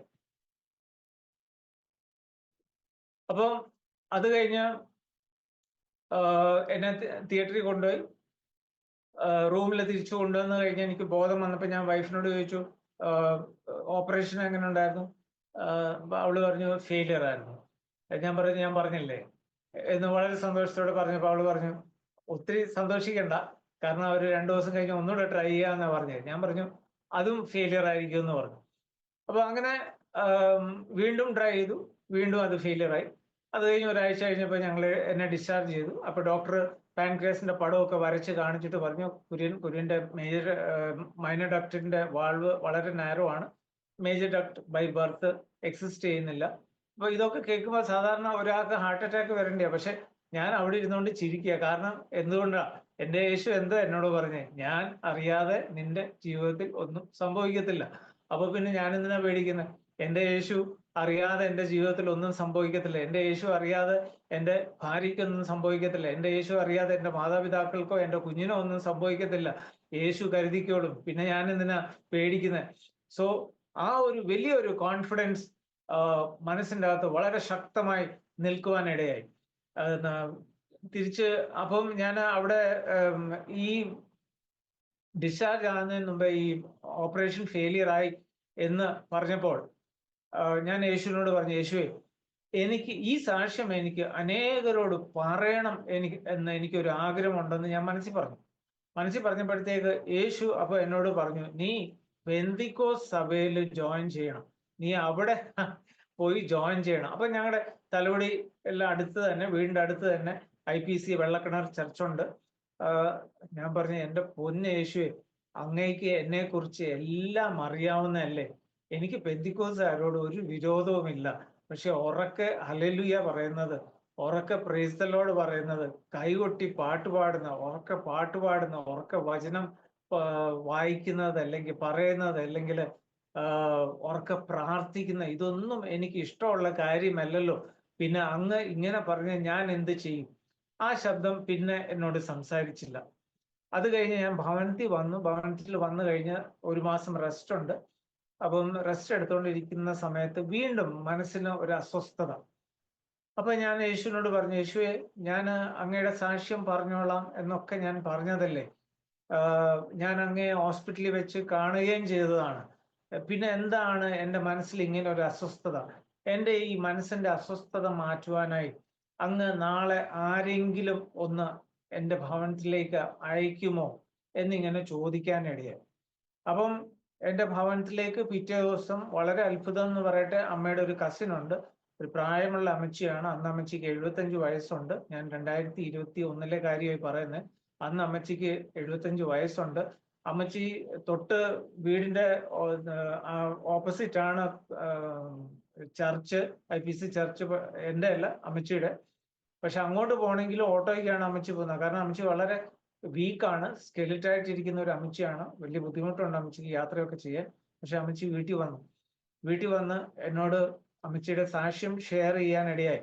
അമ്മച്ചി കല്യാണം കഴിച്ചിട്ടില്ല. ചെറുപ്രായത്തിൽ തന്നെ അമ്മച്ചി സ്നാനപ്പെട്ട് പെന്തിക്കോസ്ത് സഭയിൽ ആ അനുഭവത്തിലാണ്. എൻ്റെ അമ്മ പഠിച്ചത് വെല്ലൂരാണ്. വെല്ലൂർ മെഡിക്കൽ കോളേജിലാണ് പഠിച്ചത്. അവിടെ വെച്ച് അമ്മയും സ്നാനപ്പെട്ടതാണ്. പക്ഷെ കല്യാണം കഴിച്ചപ്പോൾ മർത്തോമാ സഭയിലേക്ക് കല്യാണം കഴിക്കേണ്ടി വന്നു. കാരണം അമ്മയുടെ മാതാപിതാക്കള് ചെറുപ്പത്തിൽ തന്നെ അവര് മരിച്ചുപോയി. അവര് 4 പെണ്ണുങ്ങളായിരുന്നു. പപ്പയുടെ വീട്ടിൽ അവർ 5 പേര്, 5 ആണും 5 പെണ്ണുമാണ്. അങ്ങനെ പപ്പയുടെ മാരേജും ലേറ്റ് ആയിരുന്നു, മമ്മയുടെ മാരേജും ലേറ്റ് ആയിരുന്നു. പിന്നെ ഞാൻ ലേറ്റ് ആയിട്ട് പോണേ. അപ്പൊ അങ്ങനെ ഈ അമ്മച്ചി വന്നിട്ട് എന്നോട് പറഞ്ഞു, റെജി, ഞാൻ എൻ്റെ സാക്ഷ്യം പറയാന്ന് പറഞ്ഞ് എന്നോട് അമ്മച്ചിയുടെ സാക്ഷ്യം മൊത്തം പറഞ്ഞു. എന്നിട്ട് എന്നോട് പറഞ്ഞു, ഞാൻ ഇന്നലെ രാത്രി നിനക്ക് വേണ്ടി പ്രാർത്ഥിച്ചു. അത് കഴിഞ്ഞ് ഞാൻ അടുത്ത വിഷയം പ്രാർത്ഥിക്കാൻ എടുത്തപ്പം എനിക്ക് അടുത്ത വിഷയം പ്രാർത്ഥിക്കാൻ പറ്റുന്നില്ല. വീണ്ടും നിന്റെ പേര് തന്നെയാണ് എൻ്റെ നാവിൽ വന്നത്. ഞാൻ വീണ്ടും നിനക്ക് വേണ്ടി പ്രാർത്ഥിച്ചു. അത് കഴിഞ്ഞ് അടുത്ത ഒരു വ്യക്തിക്ക് വേണ്ടി പ്രാർത്ഥിക്കാനായിട്ട് ഞാൻ ശ്രമിക്കുമ്പോൾ എനിക്ക് അത് പറ്റുന്നില്ല. എനിക്ക് വീണ്ടും നിന്റെ പേരാണ് വരുന്നത്. എനിക്ക് നിനക്ക് വേണ്ടി പ്രാർത്ഥിക്കാനാ പിന്നെയും തോന്നുന്നത്. അപ്പൊ അങ്ങനെ വന്നപ്പോഴത്തേക്ക് ഞാൻ ദൈവത്തോട് ചോദിച്ചു, ദൈവത്തോട് ഞാൻ ചോദിച്ചു, എന്താണ് ഇങ്ങനെ സംഭവിക്കുന്നത്? അപ്പൊ പരിശുദ്ധാത്മാവ് അമ്മച്ചിയോട് പറഞ്ഞു എന്ന് അമ്മച്ചി പറയുകയാണ്, അതായത് നീ നാളെ പോയി റജിയെ കാണണം എന്ന് പരിശുദ്ധാത്മാവ് പറയാനിടയായി. അതുപ്രകാരം അമ്മച്ചി കടന്നു വന്ന് എന്നെ കണ്ടു, എന്നോട് കാര്യങ്ങളെല്ലാം ഷെയർ ചെയ്തു. അത് കഴിഞ്ഞ് അമ്മച്ചി പറഞ്ഞു, പപ്പയോട് ഒന്ന് ചോദിക്ക്, ഞങ്ങളുടെ പാസ്റ്റർ ഇപ്പൊ ഞാൻ നല്ല ബിസിയാണ്. തിങ്കളാഴ്ചയായിരുന്നു അമ്മച്ചി വന്നത്. ബുധനാഴ്ച പാസ്റ്റർ ഫ്രീ ആയിരിക്കും, അപ്പോൾ പാസ്റ്ററിനോട് ഇങ്ങോട്ട് വരാനായിട്ട് പറയാം എന്ന് പറഞ്ഞ് ഇവിടെ വന്ന് പാസ്റ്റർ പ്രാർത്ഥിക്കും. പപ്പയോട് ചോദിക്കും അനുവാദം. പപ്പ അന്നേരം മർത്തോമാ സഭയിലെ സെക്രട്ടറി ആയിട്ടൊക്കെ ഇരിക്കുക, ട്രഷററും സെക്രട്ടറി ആയിട്ടൊക്കെ ഇരിക്കുന്ന കാലഘട്ടമാണ്. അപ്പം ചോദിക്കാൻ പറഞ്ഞു. പപ്പ പറഞ്ഞു, അതിനെന്നാ, വന്ന് പ്രാർത്ഥിക്കാനല്ലേ, പ്രാർത്ഥിക്കട്ടെ, അതിന് കുഴപ്പമൊന്നും ഇല്ലല്ലോ എന്ന് പപ്പ പറയാനിടയായി. അപ്പം അത് കഴിഞ്ഞ് ഉച്ചയ്ക്ക് ഊണ് കഴിഞ്ഞ് എനിക്കൊന്ന് കിടക്കുന്ന ഒരു സ്വഭാവമുണ്ട്. അപ്പോൾ ഞാൻ കിടന്നു കഴിഞ്ഞപ്പോൾ ഞാൻ ദൈവത്തോട് ഇങ്ങനെ പറഞ്ഞു, ദൈവമേ, അമ്മച്ചിയെ അങ്ങ് അയച്ചു, ഒരു 50% എനിക്ക് മനസ്സിന് ഒരു സമാധാനം ലഭിച്ചിട്ടുണ്ട്. പക്ഷെ ഇതിന്റെ പിന്നിൽ നീ പ്രവർത്തിക്കുന്നതെന്ന് ഉള്ളതിന്റെ ഒരു അടയാളത്തിന് വേണ്ടി പാസ്റ്റർ ഇന്ന് വരുത്തില്ല എന്നല്ലേ പറഞ്ഞത്? ആ പാസ്റ്റർ ഇന്ന് എൻ്റെ ഭവനത്തിൽ വരണം, അതും 5 മണിക്ക് മുമ്പ് വരണം. അങ്ങനെ വരികയാണെങ്കിൽ ഞാൻ പൂർണ്ണമായിട്ട് വിശ്വസിക്കും ഇതിന്റെ പിന്നിൽ അങ്ങ് തന്നെയാണ് പ്രവർത്തിക്കുന്ന, ഒരു മാനുഷിക കരമല്ല, അങ്ങ് ഇതിന്റെ പിന്നിൽ പ്രവർത്തിക്കുന്നുണ്ട് എന്ന് ഞാൻ പൂർണ്ണമായിട്ട് മനസ്സിലാക്കുകയും അത് മാത്രമല്ല ഞാൻ എന്താ പറയുന്ന കംപ്ലീറ്റ്ലി നിനക്ക് വേണ്ടി ഞാൻ സറണ്ടർ ചെയ്യുകയും ചെയ്യും എന്ന് ഞാൻ പറയാനിടയായി. അപ്പോൾ അങ്ങനെ ഞാൻ പറഞ്ഞു. കുറച്ച് കഴിഞ്ഞപ്പോഴത്തേക്ക് എൻ്റെ അമ്മ എന്നെ വന്ന് വിളിച്ചു. എന്നിട്ട് പറഞ്ഞു, എടാ എഴുന്നേറ്റ്, ഒരു പാസ്റ്ററും ഒരു ബ്രദറും കൂടെ വന്നിട്ടുണ്ടെന്ന് പറഞ്ഞു. അങ്ങനെ ഞാൻ പോയി മുഖം കഴുകി തുടച്ച് അവിടെ പാസ്റ്ററിന്റെ മുന്നിൽ വന്നിരുന്നു. ഇപ്പൊ പാസ്റ്ററിന്റെ മുന്നിൽ മുഖാമുഖം ഇരിക്കുന്നത് പോലെ അവിടെ ചെന്ന് ഞങ്ങളുടെ സിറ്റിംഗ് റൂമിൽ വന്നിരുന്നു. അവിടെ ഇരുന്ന് കഴിഞ്ഞ് പാസ്റ്ററിനോട് എൻ്റെ ഹോസ്പിറ്റലൈസേഷനെ കുറിച്ച് പറഞ്ഞു തുടങ്ങിയ കുറച്ച് കഴിഞ്ഞപ്പോൾ പെട്ടെന്ന് എനിക്ക് എൻ്റെ മൈൻഡിൽ ആ ഒരു ചിന്ത വന്നത്, 5 മണി എന്നുള്ള ഒരു ടൈം ഞാൻ ദൈവത്തോട് പറഞ്ഞിരുന്നു എന്നുള്ള ഒരു ചിന്ത വന്നു. ഞാൻ പെട്ടെന്ന് തിരിഞ്ഞ് ലെഫ്റ്റ് സൈഡിലുള്ള ക്ലോക്കിലേക്ക്, ഭിത്തിയിലുള്ള ക്ലോക്കിലേക്ക് നോക്കിയപ്പോ പാസ്റ്ററെ, അത്ഭുതം എന്ന് പറയട്ടെ, വിശ്വസിക്കാൻ ബുദ്ധിമുട്ടായിരിക്കും, 4:55. Price God Jesus. ദൈവത്തിന് എല്ലാ മഹത്വവും കൊടുത്തിട്ട് പറയാണ് 4:55. ഇതാണ് ദൈവം പറയുന്നത്, നിന്റെ ഹൃദയ വിചാരങ്ങളെ ഞാൻ അറിയുന്നു, നിന്റെ നല്ല നല്ല ഉദ്ദേശങ്ങളെ, ഹൃദയത്തിലുള്ള നല്ല ഉദ്ദേശങ്ങളെ ഞാൻ മാനിക്കും. നല്ല ഒരു ഉദ്ദേശമല്ലേ ഞാൻ ദൈവത്തോട് പറഞ്ഞത്, എനിക്ക് നിന്റെ സാക്ഷ്യമാകണമെന്ന്. അത് ദൈവം മാനിച്ചു. അപ്പോ ഞാൻ ഈ കാര്യം എനിക്ക്, പക്ഷെ ആ സമയം നോക്കി കഴിഞ്ഞപ്പോഴത്തേക്ക് പിന്നെ എൻ്റെ വായിൽ നിന്ന് ഒരു വാക്ക് പോലും പുറത്തു വരുന്നില്ല. ഞാൻ പൊട്ടി കരയാനിടയായി. പാസ്റ്റർ പേടിച്ചു പോയി. പാസ്റ്റർ പറഞ്ഞു, ബ്രദറെ എന്ത് പറ്റി, എന്ത് പറ്റി, എന്ത് പറ്റി? എനിക്ക് ഒന്നും പറയാൻ പറ്റുന്നില്ല. എന്റെ സൗണ്ട് ചോക്കായെന്ന് പറയാം. എനിക്ക് ഒരു വാക്ക് പോലും പുറത്തേക്ക് വരുന്നില്ല. 5-10 മിനിറ്റ് ഞാൻ കരയുവാനിടയായി. പാസ്റ്ററിനും പേടി, ഇനി പപ്പായം കാണും അവിടുന്ന് വന്ന് വഴക്കുണ്ടാകും. കാരണം താങ്കൾ എന്താണ് എൻ്റെ മകനോട് പറഞ്ഞ് എന്ന് ചോദിക്കോ എന്നൊക്കെ. പക്ഷെ അങ്ങനെയൊന്നും സംഭവിച്ചില്ല. കാരണം ദൈവം ഇതിന്റെ പിന്നിൽ വർക്ക് ചെയ്യുന്നുണ്ടല്ലോ. അപ്പോൾ ഇത് പറഞ്ഞു കഴിഞ്ഞപ്പോൾ പാസ്റ്റർ പറഞ്ഞു, അടുത്ത തിങ്കളാഴ്ച ഞങ്ങളുടെ അവിടെ ഒരു വീട്ടിൽ വെച്ച് ഒരു പ്രയർ ഉണ്ട്, ബ്രദറിന് വരാൻ പറ്റുകയാണെങ്കിൽ ഞങ്ങൾ ഓട്ടോയിൽ വരാം. ബ്രദർ, ഞാൻ പറഞ്ഞു, വരാൻ പറ്റുകയാണെങ്കിൽ അല്ല പാസ്റ്ററെ, ഇനി ഒരു ചോദ്യം ദൈവത്തോടും ഇല്ല പാസ്റ്ററിനോടും ഇല്ല, ദൈവം എങ്ങനെ നയിക്കുന്നോ അങ്ങനെ തന്നെ ഞാൻ മുന്നോട്ട് പോകാൻ ഞാൻ ആഗ്രഹിക്കുന്നു, ഞാൻ തീർച്ചയായിട്ടും ആ പ്രയർ മീറ്റിങ്ങിന് വരാം എന്ന് പറഞ്ഞ് ആ പ്രയർ മീറ്റിങ്ങിന് കടന്നുപോയി. അത് കഴിഞ്ഞ് ഞാൻ ഇവിടെ എന്താ ആലപ്പുഴ വന്നപ്പോഴത്തേക്ക്, ആലപ്പുഴ ആ പാസ്റ്ററിന്റെ കൂടെ പഠിച്ച, ആ പാസ്റ്ററിന്റെ പേര് ചാക്കോ പി ജോൺ എന്നാണ്, IPCയിലെ ആ പാസ്റ്ററിന്റെ കൂടെ പഠിച്ച ഷാജി കെ എന്ന് പറയുന്ന പാസ്റ്റർ അന്ന് ആലപ്പുഴ 2001 ആലപ്പുഴ എബനേഷൻ ചർച്ചിലെ പാസ്റ്ററായിട്ട് ഇരിക്കുന്ന കാലഘട്ടമാണ്. അപ്പോൾ ഇവര് തമ്മിൽ കോണ്ടാക്ട് ചെയ്തിട്ട് ആലപ്പുഴ വരുമ്പോൾ ആ സഭയിൽ പോയി ആരാധിക്കത്തക്കോണം ഉള്ള arrangements Chacko P John pastor ചെയ്യുവാനിടയായി. അത് പറഞ്ഞപ്പോൾ എനിക്ക് അരോമ TVനെ എന്നെ ഇൻട്രൊഡ്യൂസ് ചെയ്തത് കുമ്പനാടുള്ള ഷാജി CK ആണ്. പാസ്റ്ററിന്റെ ഡാനിയൽ ജോൺ പാസ്റ്ററിന്റെ കോണ്ടാക്ട് നമ്പറും അരോമ TVയിൽ ഇങ്ങനെ ഒരു ചാനൽ പ്രവർത്തിക്കുന്നുണ്ടെന്നും ഒക്കെ ഷാജി ബ്രദറിൽ കൂടാണ് അറിയുവാനിടയായത്. ഷാജി ബ്രദറിനോട് എൻ്റെ ഹൃദയം നിറഞ്ഞ നന്ദി അറിയിക്കുന്നു. കർത്താവ് യേശു ക്രിസ്തുവിന്റെ നാമത്തിൽ സ്നേഹവന്ദനവും അറിയിക്കുന്നു. ഇടയ്ക്ക് ഞാൻ അത് വിട്ടുപോയായിരുന്നു, സോറി ഫോർ ദാറ്റ്. അപ്പം അങ്ങനെ അവിടെ കടന്നു ചെല്ലുവാനിടയായി. എല്ലാ ആരാധനയ്ക്കും, എല്ലാ ഞായറാഴ്ചയും ആരാധനയ്ക്ക് അവിടെ കൂടുവാനിടയായി. നാട്ടിലേക്ക് തലവഴിയിലേക്ക് വരുമ്പോൾ വെള്ളക്കിണർ ചർച്ചിൽ ആരാധനയ്ക്ക് കൂടുവാനിടയായി. അങ്ങനെ ഞങ്ങൾ 1 വർഷത്തോളം, ഏകദേശം ഡിസംബർ ആയപ്പോൾ ആ ചർച്ചിൽ 21 ദിവസത്തെ ഫാസ്റ്റിംഗ് പ്രയർ ഉണ്ടായിരുന്നു. അത് കഴിഞ്ഞ് സ്നാനമുണ്ട്. അപ്പൊ എന്നോട് ചോദിച്ചു, സ്നാനപ്പെടുന്നു? ഞാൻ തീർച്ചയായിട്ടും സ്നാനപ്പെടാം.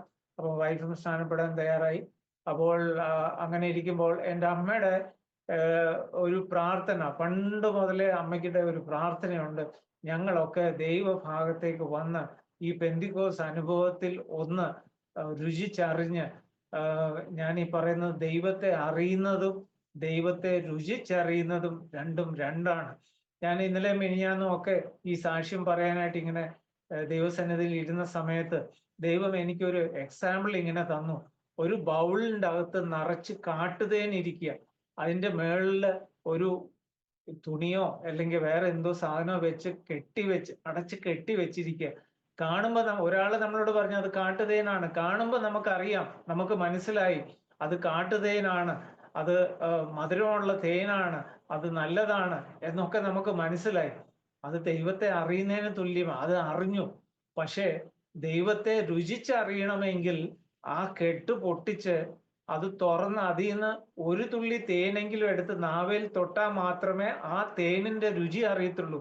അപ്പൊ ദൈവസ്നേഹത്തിന്റെ രുചി അറിയണമെങ്കിൽ എന്നെ ശ്രവിക്കുന്നവര് ഈ നിമിഷം ഞാൻ ഇത് പറയാൻ ആഗ്രഹിക്കുന്നു. ജീവിതത്തിൽ പ്രതികൂലങ്ങൾ കടന്നു വരും. ജീവിതത്തിൽ പ്രതികൂലങ്ങൾ കടന്നു വന്നാൽ മാത്രമേ ദൈവത്തിന്റെ സ്നേഹം എത്രമാത്രം എന്ന് നമുക്ക് അറിയുവാനിടയായി തീരത്തുള്ളൂ. നമ്മുടെ ജീവിതമായ പടകിന് നേരെ കാറ്റും കോളും ഒക്കെ ആഞ്ഞടിക്കും. യേശു പടകിലുണ്ട് ശരിയാ, പക്ഷെ കാറ്റും കോളും ആഞ്ഞടിക്കുകയാണ്. പടക് മുങ്ങുമാറാകുമ്പോൾ ശിഷ്യന്മാർ യേശുവിനോട് പറയാൻ, ഗുരുവേ, ഞങ്ങൾ മുങ്ങിപ്പോന്നേല്, ഞങ്ങൾ മരിച്ചു പോന്നേല് നിനക്ക് വിചാരമില്ലയോ? യേശു അപ്പൊ തന്നെ എഴുന്നേറ്റ്, അവിശ്വാസികളെ എന്ന് പറഞ്ഞേച്ച് ഉടനെ കാറ്റിനെയും കടലിനെയും ശാസിക്കുന്ന ദൈവം യേശു. ആ യേശുവിനെ നമ്മൾ ആരാധിക്കുന്നത്, ആ ദൈവത്തെ നമ്മൾ ആരാധിക്കുന്നത്. അവൻ ജീവനുള്ള ദൈവമാണ്. അവൻ നമുക്ക് വേണ്ടി ഇറങ്ങി വന്ന് പ്രവർത്തിക്കുന്ന ദൈവമാണ്. എന്നെ കേൾക്കുന്ന ഇന്ന് പരിശുദ്ധാത്മാവ് ഇങ്ങനെ പറയുന്നു, എൻ്റെ അകത്ത് പാൻക്രിയാസിന്റെ പകുതി ഇല്ല, സ്പ്ലീൻ ഫുള്ളി എടുത്തു കളഞ്ഞേക്കാണ്. ഇന്ന് ഈ ശബ്ദം ശ്രവിക്കുന്ന ആരുടെയൊക്കെ അകത്ത് പാൻക്രിയാസിന്റെ പ്രോബ്ലം ഉള്ള, അക്യൂട്ടോ ക്രോണിക് പാൻക്രിയാറ്റൈറ്റിസോ ഉള്ള ആരൊക്കെയോ എന്നെ ശ്രവിക്കുന്നു, അവരെ ഇന്ന് ദൈവം സൗഖ്യമാക്കും. അതിന് യാതൊരു സംശയമില്ല. യേശു സൗഖ്യദായകനാണ്. അവന്റെ അടിപ്പിണരാൽ നിങ്ങൾക്ക് സൗഖ്യം വന്നിരിക്കുന്നു എന്ന് വചനത്തിൽ പറഞ്ഞിട്ടുണ്ടെങ്കിൽ ആ വചനം ആമീൻ ആമീൻ ആമീൻ തന്നെയാണ്. അത് മാത്രമല്ല, ഇന്ന് പകൽക്കാലം ഞാൻ ഇങ്ങനെയും പറയട്ടെ, ഏത് ഡോക്ടർ നിങ്ങൾക്ക് എതിരായി വിധി എഴുതട്ടെ, ആ വിധികളെ ഒക്കെ തിരുത്തി എഴുതി നിങ്ങളെ മടക്കി ജീവനിലേക്ക് കൊണ്ടുവരാൻ ഒരു ദൈവത്തിന് സാധിക്കും, യേശുവിന് സാധിക്കുമെന്ന് വളരെ അടിവരായിട്ട് ഞാൻ പറയുകയാണ്.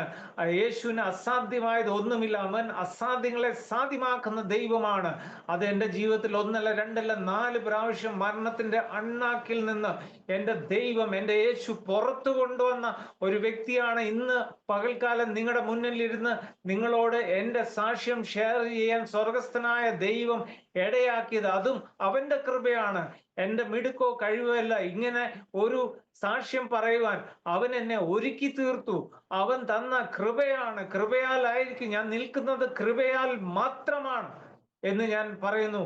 ഹല്ലേലൂയ, സ്തോത്രം. ഞാൻ ഈ വിഷയത്തിൽ ഇപ്പോൾ എന്നെ ശ്രവിക്കുന്ന രോഗികളായിരിക്കുന്ന ആര് തന്നെ ആയിക്കോട്ടെ, നിങ്ങളുടെ അവയവം ഇല്ലായിരിക്കാം, ചിലപ്പോൾ നിങ്ങൾക്ക് ഒരു കിഡ്നിയേ ഉള്ളായിരിക്കാം, നിങ്ങളുടെ കിഡ്നി ഫങ്ഷൻ ചെയ്യുന്നില്ലായിരിക്കാം. പക്ഷേ ഇന്ന് ഞാൻ പറയട്ടെ, മെഡിക്കൽ സയൻസ് നോക്കുമ്പോൾ അവിടെ കിഡ്നി ഫങ്ഷൻ ചെയ്യുന്നില്ല, കിഡ്നി ഇല്ലായിരിക്കാം. പക്ഷേ അദൃശ്യമായ ഒരു കിഡ്നി അവിടെ വെച്ച് നിങ്ങളുടെ ക്രിയാറ്റിൻ ലെവലിനെ ഒക്കെ താത്ത്, അല്ലെങ്കിൽ നിങ്ങളെ ജീവനോടെ ദൈവം വിചാരിച്ചിരിക്കുന്ന അന്ന് വരെ ഈ ലോകത്തിൽ നിങ്ങളെ ആയുസ്സോടെ ആരോഗ്യത്തോടെ വെച്ച് നിങ്ങളെ മുന്നോട്ട് നയിക്കാൻ ആ ദൈവം ശക്തനാണ്. പ്രതികൂലങ്ങൾ വരുമ്പോൾ വിശ്വാസത്തിൽ പുറകോട്ട് പോകാതെ ആ പ്രതികൂലത്തെ മറികടക്കാൻ വേണ്ടി ഉള്ള കൃപയ്ക്ക് വേണ്ടി വേണം നമ്മൾ ഓരോരുത്തരും പ്രാർത്ഥിപ്പാൻ.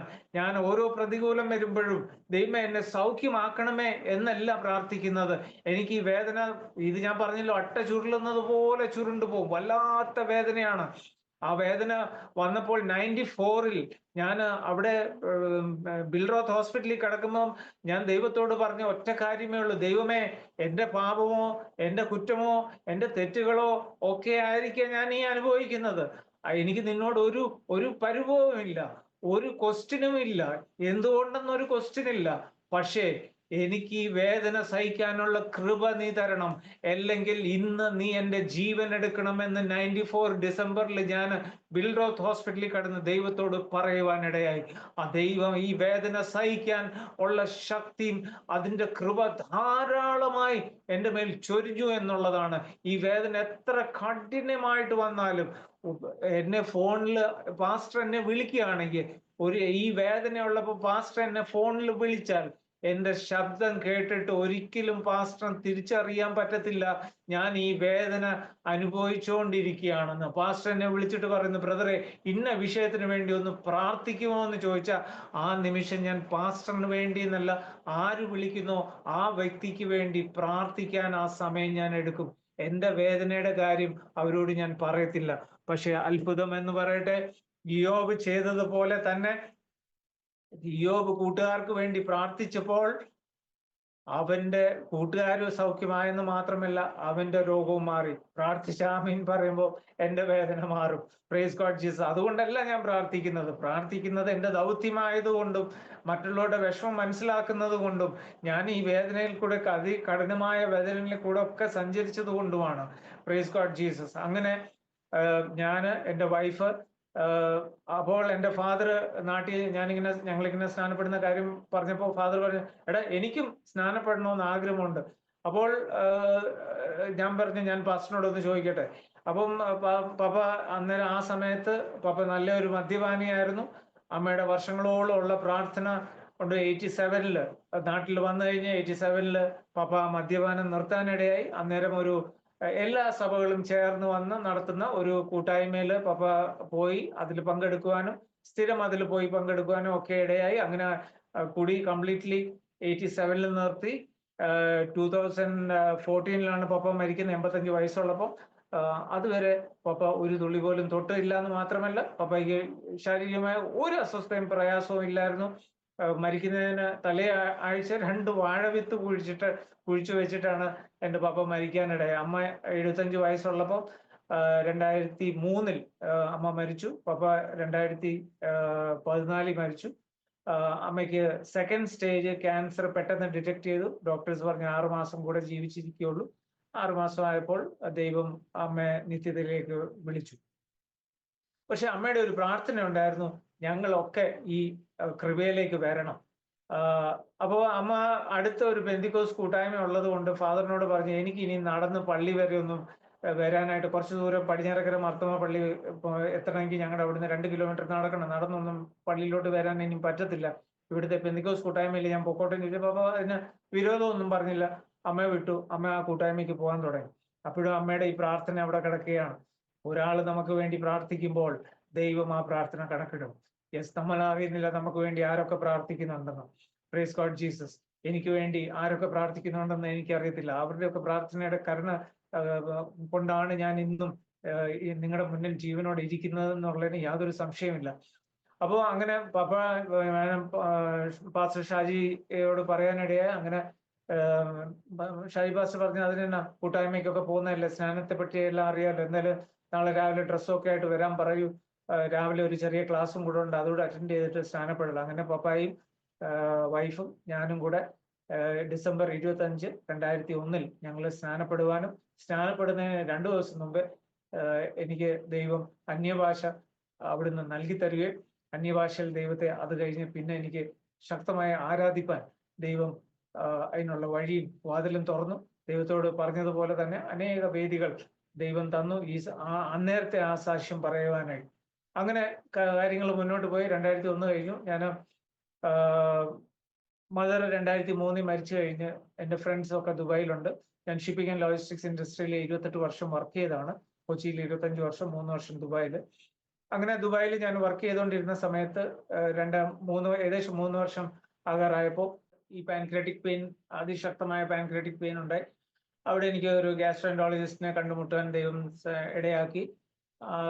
ആ ഡോക്ടറിനെ നോക്കി അവിടെ ഒരു ഹോസ്പിറ്റൽ അഡ്മിറ്റ് ചെയ്തു. അവിടെ 2-3 ദിവസം 3-4 ദിവസം ഞാൻ ആ ഹോസ്പിറ്റലിൽ ഉണ്ടായിരുന്നു. പക്ഷെ ഡോക്ടർ പറഞ്ഞു ഇവിടെ ഇതിനുള്ള ട്രീറ്റ്മെന്റും കാര്യങ്ങളും ഒന്നുമില്ല. അപ്പോൾ ആ ഡോക്ടർ GN രമേശിനെ അറിയാം. ആ ടീമിൽ ഒരുമിച്ച് വർക്ക് ചെയ്താണ് അവര് PVS ഹോസ്പിറ്റലിൽ. അപ്പോൾ ഡോക്ടർ പറഞ്ഞു ഡോക്ടർ GN രമേശിനെ തന്നെ പോയി കാണുന്നതായിരിക്കും നല്ലത്. നാട്ടിൽ പോയി കുര്യൻ 1 മാസത്തെ റെസ്റ്റ് എടുത്തിട്ട് മടങ്ങി വരുന്നതായിരിക്കും ഏറ്റവും നല്ലതെന്ന് പറഞ്ഞു. അങ്ങനെ ഞാൻ കമ്പനിയിലെ എൻ്റെ MD സംസാരിച്ചു. അപ്പോൾ MD പറഞ്ഞു കുര്യൻ നോ പ്രോബ്ലം, പോയിട്ട് വരൂ. വിസ 6 മാസത്തേക്കുള്ള വിസയുണ്ട് എന്ന് പറഞ്ഞ് അത് പിന്നെ അവർ എക്സ്റ്റെൻഡ് ചെയ്തുള്ളൂ. ജോബ് വിസയാണ്, പ്രോബ്ലം ഒന്നുമില്ല. സോ വിസ വാലിഡ് ആണ്, 6 മാസത്തേക്ക് വാലിഡ് ആണ്. സോ കുര്യൻ പോയാൽ ഇച്ചിരി 1-2 മാസം എടുത്താലും പ്രശ്നമില്ല. But you get completely cure ആയിട്ട് മടങ്ങി വരിക, ആരോഗ്യത്തോടെ തിരിച്ചു വരാനായിട്ട് പറഞ്ഞു. ഓൾ ദി ബെസ്റ്റ് പറഞ്ഞ് അവർ വിട്ടു. നാട്ടിലേക്ക് പോയി നേരെ ഡോക്ടർ GN രമേശ് PVS ഹോസ്പിറ്റലുണ്ട്. ഡോക്ടറിനെ പോയി കണ്ടു കഴിഞ്ഞപ്പോഴത്തേക്ക് പറഞ്ഞു കുടലില് വയറ്റില് ലീഷൻ ഉണ്ട്, കുറച്ച് തൊലി എന്തോ എവിടെ പോയിട്ടുണ്ട്. സോ അതിനുള്ള ആന്റിബയോട്ടിക്സ് തരാം, ഒരു 10 ദിവസത്തേക്കുള്ള ആന്റിബയോട്ടിക്സ് തരാം, അത് കഴിച്ചു കഴിഞ്ഞിട്ട് എന്നെ വീണ്ടും വന്ന് കാണാൻ പറഞ്ഞു. പക്ഷേ ഈ ആന്റിബയോട്ടിക്സ് കഴിച്ചു തുടങ്ങി. പക്ഷെ 9ാമത്തെ ദിവസമായപ്പോഴത്തേക്ക് അതികഠിനമായ വേദന ഉണ്ടാകുകയും 7-8 പ്രാവശ്യം ഛർദ്ദിക്കുകയും, അത് കഴിഞ്ഞ് ഡോക്ടറിനെ ഞങ്ങൾ വിളിച്ചപ്പോഴത്തേക്ക് ഡോക്ടർ പറഞ്ഞു എത്രയും പെട്ടെന്ന് ഹോസ്പിറ്റലിൽ എത്തിക്കാൻ പറഞ്ഞു. അങ്ങനെ തള്ളുവടിയിൽ നിന്ന് ഞങ്ങൾ നേരെ കൊച്ചിയിലേക്ക്, അന്ന് ഞങ്ങൾക്ക് കാറുണ്ട്, വൈഫ് വണ്ടി ഓടിക്കും. ഞങ്ങൾ അങ്ങനെ എന്നാലും ഞങ്ങളൊരു ഡ്രൈവറിനെയും കൂടെ വെച്ചിട്ടാണ് അന്ന് പോയത്. അവിടെ ചെന്നു, അഡ്മിറ്റ് ആക്കി. 30 ദിവസം ഹോസ്പിറ്റലായിരുന്നു. അത് കഴിഞ്ഞ് എന്നെ ഡിസ്ചാർജ് ചെയ്തു. പിന്നെ ഒരു 15 ദിവസം കഴിഞ്ഞപ്പോഴത്തേക്ക് വീണ്ടും ഈ വേദന ഇളകി. അങ്ങനെ ടു കട്ട് ഷോർട്ട്, അങ്ങനെ ജനുവരി തൊട്ട് സെപ്റ്റംബർ വരെ വീട് ഹോസ്പിറ്റൽ, വീട് ഹോസ്പിറ്റൽ. ഹോസ്പിറ്റലിൽ 30 ദിവസമാണെങ്കിൽ വീട്ടിൽ 15 ദിവസം, അത് കഴിഞ്ഞ് വീണ്ടും ഹോസ്പിറ്റൽ. അങ്ങനെ ഒരു 3-4 മാസം, 9 മാസം അങ്ങനെ തന്നെ പോകാനിടയായി, ജനുവരി തൊട്ട് സെപ്റ്റംബർ വരെ. അതിൻ്റെ ഇടയ്ക്ക് 3-4 മാസം മൂക്കിൽ കൂടെ ട്യൂബ് ഇട്ട് നേസൽ ഫീഡിങ് തന്ന് വായിക്കൂടെ ഒരു തുള്ളി വെള്ളം പോലും ഇറക്കാൻ സമ്മതിക്കത്തില്ല. കാരണം വെള്ളം അകത്ത് ചെന്ന് കഴിഞ്ഞാൽ പാൻക്രിയാസിന്റെ പെയിൻ പിന്നെയും ഇളകും. മരുന്ന് കഴിക്കാൻ മാത്രം രാത്രിയിൽ ഒരു 1/2 ഗ്ലാസ് വെള്ളം, ഒരു 4-5 മരുന്നുണ്ട്, അത് കഴിക്കാൻ മാത്രം ഒരു 1/2 ഗ്ലാസ് വെള്ളം തരും. അങ്ങനെ അത് വീട്ടിലാണെങ്കിൽ. ഹോസ്പിറ്റലാണെങ്കിൽ അവർ ട്രിപ്പ് വഴിയാണ് മരുന്നുകളെല്ലാം തരുന്നത്. അപ്പൊ അങ്ങനെ പൊയ്ക്കൊണ്ടിരുന്നു. പതുക്കെ ഞാൻ ആ സമയത്ത് 68 കിലോ ഉണ്ടായിരുന്നു ദുബായിൽ നിന്ന് വരുമ്പോൾ. പതുക്കെ ഭക്ഷണമൊന്നും കഴിക്കാതെ ആയി, ട്രിപ്പിൽ മാത്രം, നേസൽ ഫീഡിങ്ങിൽ മാത്രം മുന്നോട്ട് പൊയ്ക്കൊണ്ടിരുന്നപ്പോഴത്തേക്ക് എൻ്റെ വെയിറ്റ് കുറയാനിടയായി. 68-ന്ന് 25 കിലോ കുറഞ്ഞ് 43 കിലോ ആയ വെറും ഒരു അസ്ഥികൂടം. എന്ന് പറഞ്ഞാൽ 25 കിലോ കുറഞ്ഞു. ഇപ്പൊ ഞാൻ 61-62 കിലോയേ ഉണ്ട്. അപ്പോൾ 43 കിലോ എന്ന് പറയുമ്പോൾ പാസ്റ്ററിനും എന്നെ ശ്രവിക്കുന്ന പ്രേക്ഷകർക്കും എന്നെ ശ്രവിക്കുന്ന ആരായാലും നിങ്ങൾക്ക് മനസ്സിലാക്കാവുന്നേ ഉള്ളൂ എൻ്റെ അവസ്ഥ എന്തായിരിക്കും. കവിളൊക്കെ ഒട്ടി, കണ്ണൊക്കെ ഉന്തി, ഒരു വല്ലാത്ത ഒരു രൂപം. അപ്പൊ അങ്ങനെ വീണ്ടും സെപ്റ്റംബറിൽ എന്നെ ഭയങ്കര ബ്ലഡ് വോമിറ്റ് ചെയ്യാൻ തുടങ്ങി, ഹോസ്പിറ്റലൈസ് ചെയ്തു. അങ്ങനെ ഇരുന്നപ്പോൾ എൻ്റെ മെഡിക്കൽ ഡോക്ടർ GN രമേശ് വന്നിട്ട് പറഞ്ഞു, കുര്യൻ, നിങ്ങളുടെ ബോഡി ഒരു ആന്റിബയോട്ടിക്കും റിസീവ് ചെയ്യുന്നില്ല, ഒരു ആന്റിബയോട്ടിക്കിന്റെ ഫാമിലി നിങ്ങളുടെ ബോഡി റെസ്പോണ്ട് ചെയ്യുന്നില്ല, നിങ്ങളുടെ ബ്ലഡ് കൾച്ചർ റിപ്പോർട്ട് കാണിക്കുന്നത് അതാണ്. നിങ്ങളുടെ ബോഡിയിൽ ഒരു ആന്റിബയോട്ടിക്കും, ഏത് ആന്റിബയോട്ടിക് ഫാമിലിയിൽ നിന്ന് കുത്തിയാലും അത് റിജക്റ്റ് ചെയ്യുകയാണ്. സോ എനിക്ക് ഇനി മെഡിക്കൽ സൈഡിൽ നിന്നൊന്നും ചെയ്യാനില്ല.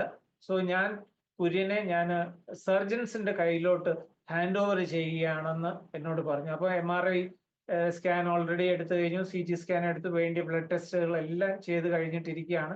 ഈ ഡോക്ടർ ഇത് പറഞ്ഞു പോയി കഴിഞ്ഞപ്പോൾ ഒരു 1/2-3/4 മണിക്കൂർ കഴിഞ്ഞ് ഇവരെല്ലാം കൂടി ഇരുന്ന് ഡിസ്കഷൻ എല്ലാം കഴിഞ്ഞ് ഈ group of surgeons, doctor Prakash, doctor Deepak, പിന്നെ അസിസ്റ്റന്റ് സർജൻസ് ഒക്കെ അവര് എൻ്റെ മുറിയിലേക്ക് വന്നിട്ട് എന്നോട് ഈ കാര്യങ്ങളെല്ലാം പറഞ്ഞ് എന്നെ മനസ്സിലാക്കി. എന്നിട്ട് എന്നോട് പറഞ്ഞു, എൻ്റെ പാൻക്രിയാസിന്റെ പകുതി കട്ട് ചെയ്ത് മാറ്റണം, അത് ഡെഡ് ആയി കഴിഞ്ഞു.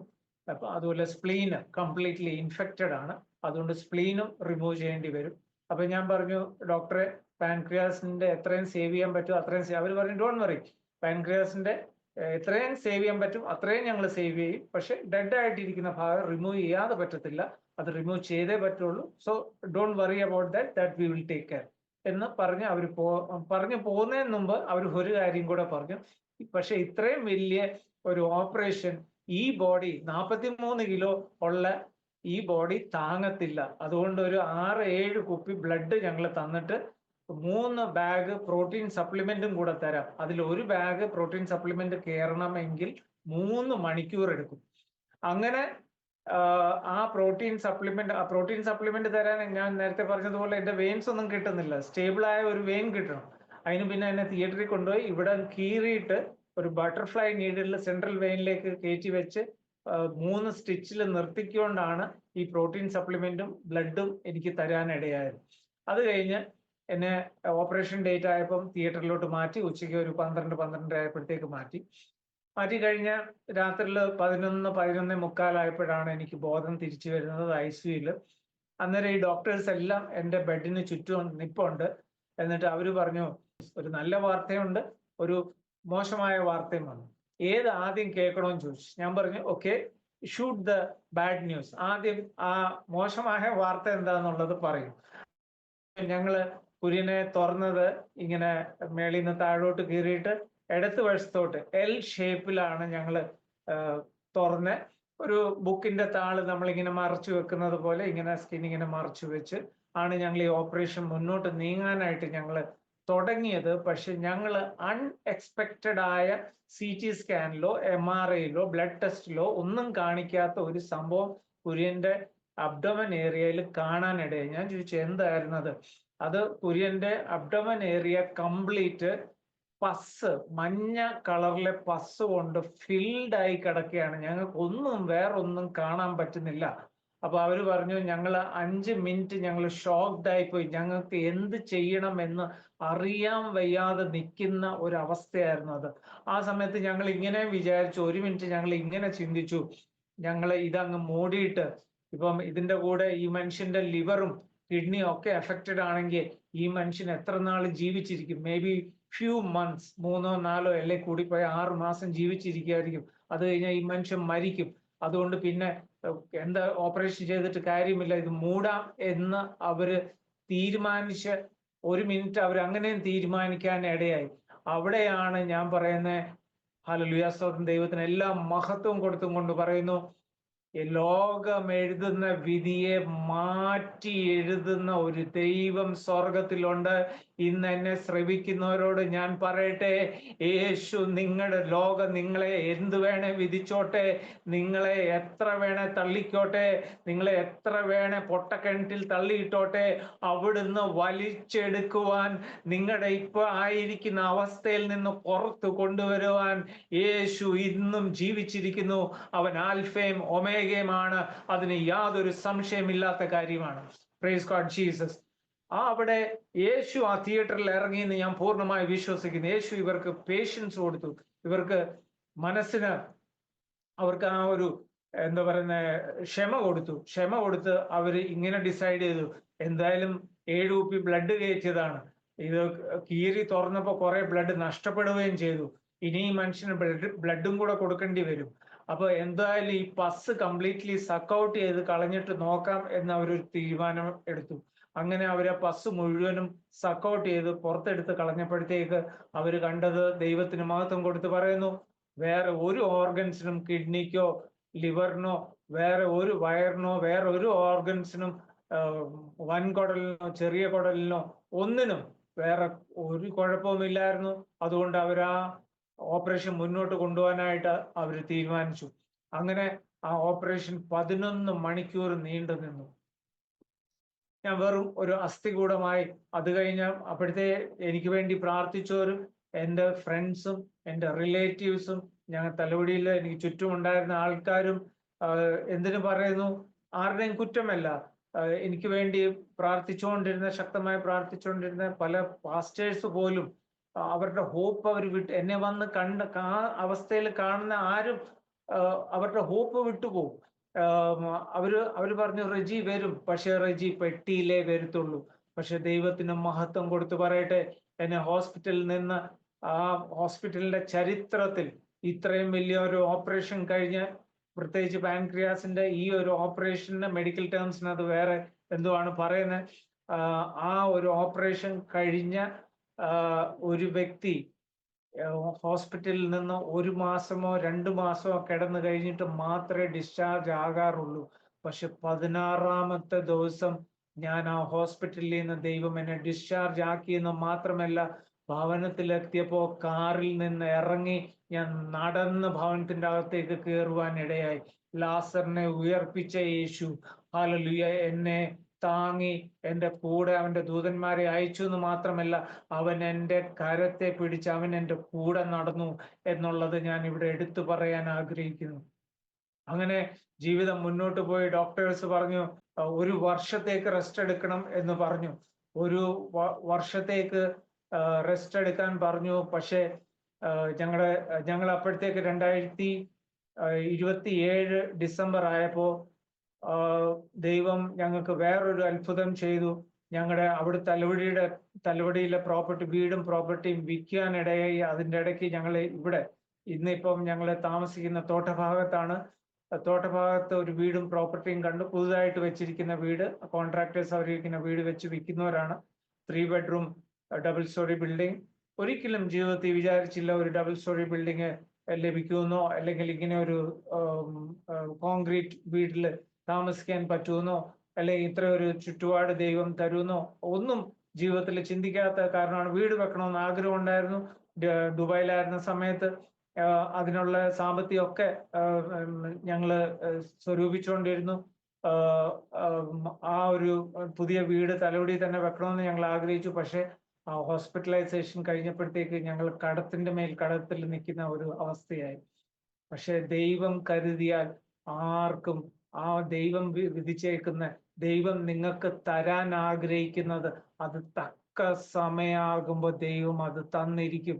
അത് 1 മിനിറ്റ് പോലും മുന്നമേ ദൈവം തരത്തില്ല, 1 സെക്കൻഡ് പോലും കഴിഞ്ഞിട്ടും ദൈവം തരത്തില്ല. കറക്റ്റ് ആ സമയത്ത്, അത് വിടുതലാണെങ്കിലും ശരി, നിങ്ങളുടെ സാമ്പത്തികമാണെങ്കിലും ശരി, നിങ്ങളുടെ കുഞ്ഞുങ്ങളുടെ പഠിത്തത്തിന്റെ കാര്യങ്ങളാണെങ്കിലും ശരി, അവരുടെ ഭാവിയുടെ കാര്യങ്ങളാണെങ്കിലും ശരി, അവരുടെ വിവാഹത്തിന്റെ കാര്യങ്ങളാണെങ്കിലും ശരി, എല്ലാം തക്ക സമയത്ത് ഉചിതമായി ചെയ്യുന്ന ദൈവം.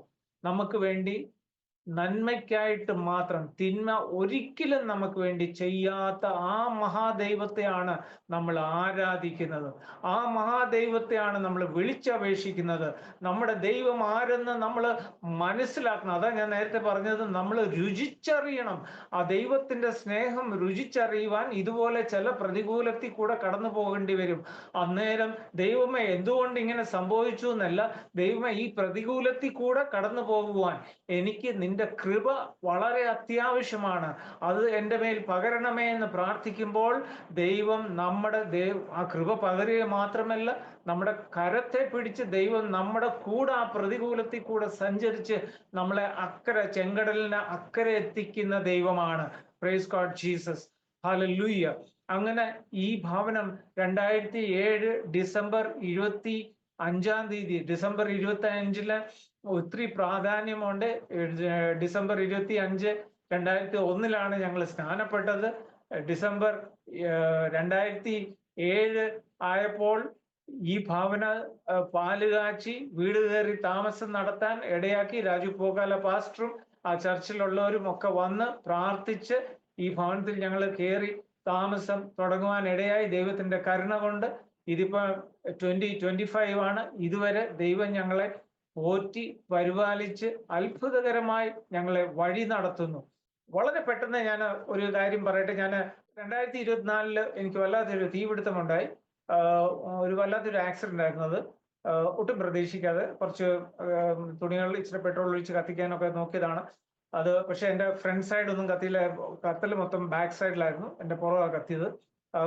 പെട്രോളിന്റെ കുപ്പി എറിയാനായിട്ട് ഞാൻ ട്രൈ ചെയ്തപ്പോഴത്തേക്കും ഇങ്ങനെ ഞാൻ എഴുതുന്നതും വരയ്ക്കുന്നതും എനിക്ക് ഇടത്ത കൈയാണ് വശം. ഈ കയ്യിലെ കുപ്പി ഇരുന്നതിന് എനിക്ക് എറിയാനുള്ള ആയം ഉണ്ടായിരുന്നേനെ. പക്ഷെ എൻ്റെ ആ കുപ്പി എൻ്റെ വലത്ത് കൈയിലായിപ്പോയി. അപ്പോൾ ആയം കിട്ടാൻ വേണ്ടി ഇങ്ങനെ പുറകോട്ട് എടുത്തതാണ്. അവിടുന്ന് അതിലുണ്ടായിരുന്ന 60% പെട്രോള് എൻ്റെ ബാക്കിൽ വീണു. അവിടത്തോട്ട് തീ പിടിക്കാൻ ഇടയായി. അന്ന് കുറച്ചുകൂടെ നീണ്ട മുടിയുണ്ട്, താടി പാസ്റ്ററിനെ എൻ്റെ കൂട്ടുകാരനെ താടിയും മീശയൊക്കെ അന്ന് ഉണ്ടായിരുന്നു. നല്ല കട്ടി താടി, മുടിയിൽ കുറച്ച് ഇങ്ങനെ പെട്രോൾ വീണു, ബാക്കിലേക്ക് വീണു. തീ ബാക്കിലേക്ക് ആളി പിടിച്ചു. കഴിഞ്ഞ 2024 മാർച്ചില് കഴിഞ്ഞ വർഷത്തെ കലണ്ടർ ചെക്ക് ചെയ്താൽ അറിയാം, മാർച്ച് 31 എന്ന് പറയുന്നത് അതൊരു സൺഡേ ആണ്. അതൊരു ഈസ്റ്റർ സൺഡേയും കൂടാണ്. പക്ഷെ ബാങ്കിന്റെ വൈഫ് ഇപ്പൊ SBIയിലാണ് വർക്ക് ചെയ്യുന്നത്. SBT SBIയും കൂടെ മെർജ് ചെയ്തപ്പോൾ ഇപ്പൊ SBIയിലാണ് വർക്ക് ചെയ്യുന്നത്. ആ 2024 മാർച്ച് 31 ബാങ്കിന് ക്ലോസിംഗ് ആണ്, ഇയർലി ക്ലോസിംഗ് ആണ്. അപ്പൊ അതുകൊണ്ട് തന്നെ അവർക്ക് വൈഫിന് ബാങ്കിൽ പോകേണ്ടി വന്നു. ഞാൻ ചർച്ചിൽ പോയി, വൈഫ് ബാങ്കിലും പോയി. മോന് ബാംഗ്ലൂരിലാണ് പഠിച്ചുകൊണ്ടിരിക്കുന്നത്, ടി ജോൺ കോളേജിൽ. അപ്പം 31 വർക്കിംഗ് ആയിരുന്നത് കൊണ്ട് തന്നെ ഏപ്രിൽ 1 അവർക്ക് അവധിയായിരുന്നു. അവധിയായിരുന്നത് കൊണ്ട് അവള് വീട്ടിലുണ്ടായിരുന്നു. ഞാൻ പറഞ്ഞതിന്റെ വരുന്ന കാര്യം, അവള് വീട്ടിലില്ലായിരുന്നെ ഞാൻ വീണെടുത്ത് കിടന്ന് കത്തിയേനെ. അത് കഴിഞ്ഞ് ഈ തീ പിടുത്തോണ്ട് ഞാൻ പെട്ടെന്ന് അലറിക്കൊണ്ട് അടുക്കളയുടെ പുറയുന്ന അടുക്കളയുടെ ഭാഗത്തേക്ക് വന്നപ്പോഴത്തേക്ക് വൈഫും പെട്ടെന്ന് അടുക്കളയുടെ അവിടോട്ട് സ്റ്റോർ റൂമിന്റെ അടുക്കളയുടെ ഇടയ്ക്ക് ഒരു മുറിയുണ്ട്, ആ മുറിയിലോട്ട് ഓടി വന്നു. അവിടെ വന്ന് കഴിഞ്ഞപ്പോഴത്തേക്ക് പുള്ളിക്കാരത്തിന് തലയിൽ കൈവച്ച് പെട്ടെന്ന് പുള്ളിക്കാരത്തിയും അലറി, ഞാനും അലറി. പക്ഷെ ദൈവത്തിന്റെ കൃപ കൊണ്ട് ഞങ്ങൾ രണ്ടുപേരും പാനിക്കായില്ല.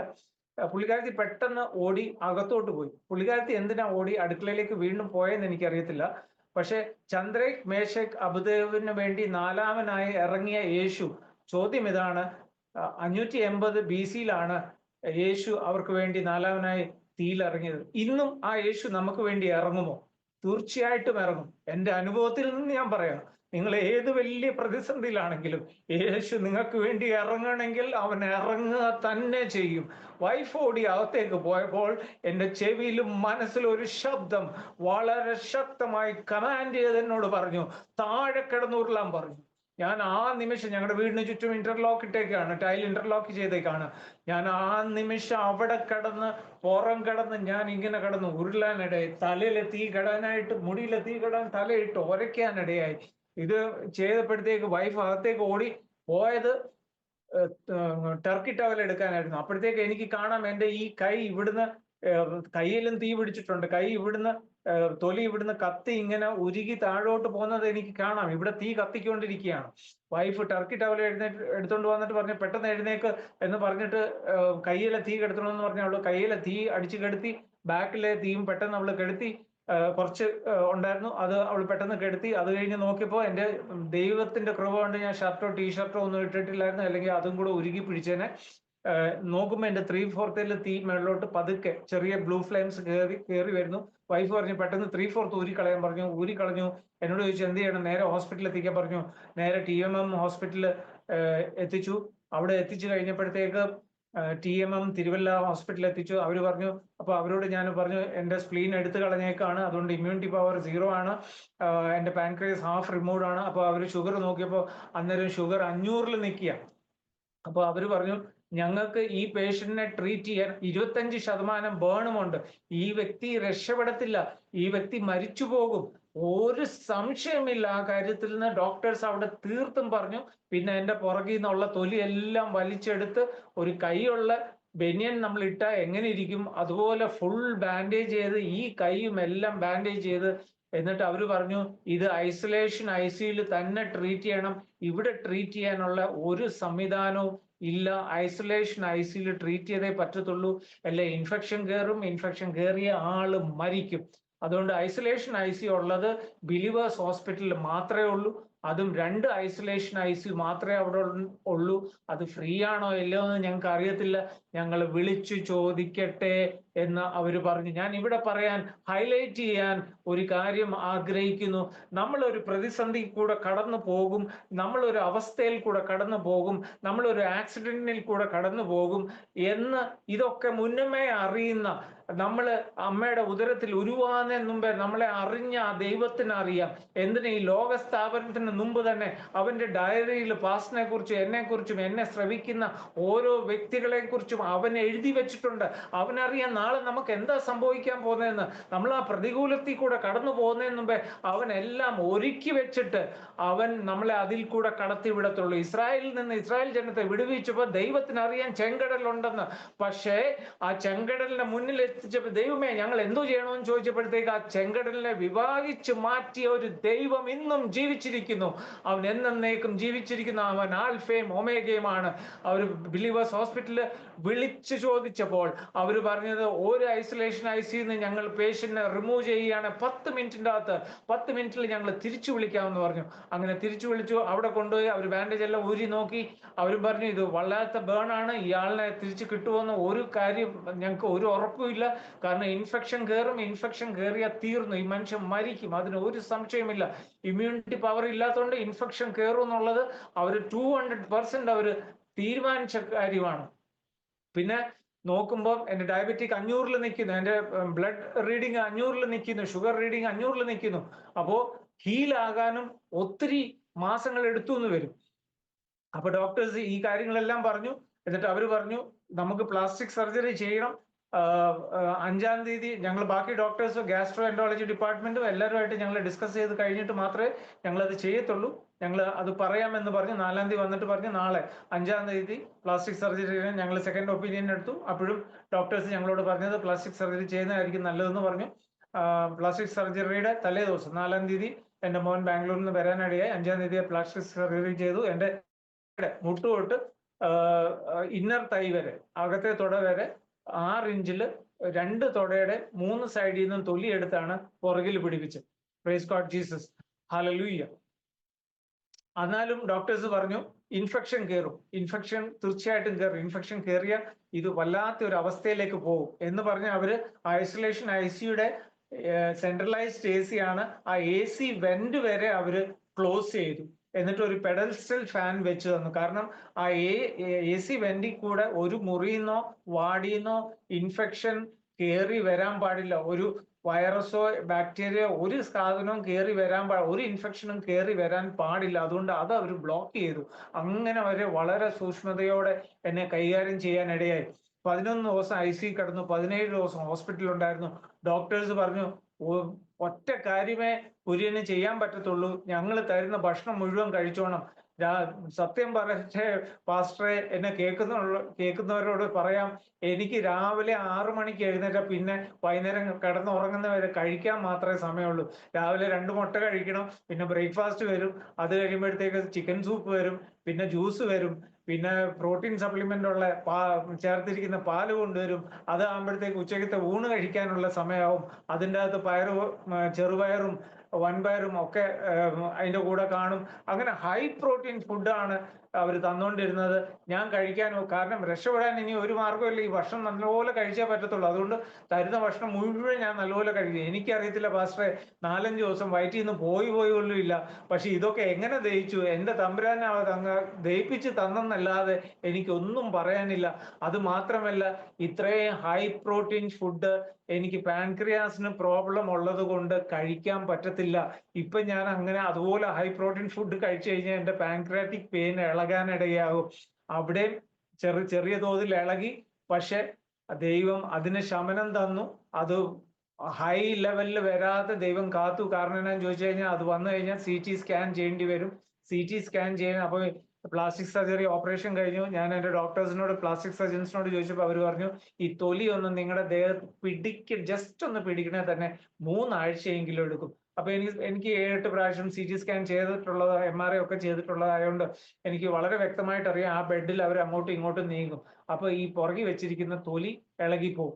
തൊലി ഇളകിപ്പോയാലുള്ള പ്രശ്നം എന്താണെന്ന് ചോദിച്ചാൽ, ദേഹത്തു നിന്ന് പൈസ പോകുന്നത് ഒരു വഴിക്ക് അത് പോകും. അതല്ലാതെ ദേഹത്തുനിന്ന് വേറെ എങ്ങൊന്നും ഇനി തൊലി എടുക്കാനില്ല. കാരണം ഫ്രണ്ട് മൊത്തം കരാകുരാന്ന് പറഞ്ഞ് ഓപ്പറേഷന്റെ സമയത്ത് 94-ലും 2007-ലും കീറി മുറിച്ചതാണ്. ഒന്ന് നേരെ ഇങ്ങനെ മുറിച്ച് ഇടത്തോട്ടും. സോ അവിടുന്ന് ഒന്നും തൊലി എടുക്കാൻ പറ്റില്ല. സോ ഞാൻ വളരെ കെയർഫുള്ളായി ഇടതുവശം മാത്രം ചരിഞ്ഞ് 2 മാസം കിടക്കാനിടയെ 17 ദിവസം ഹോസ്പിറ്റലിൽ, പിന്നെ വീട്ടില്.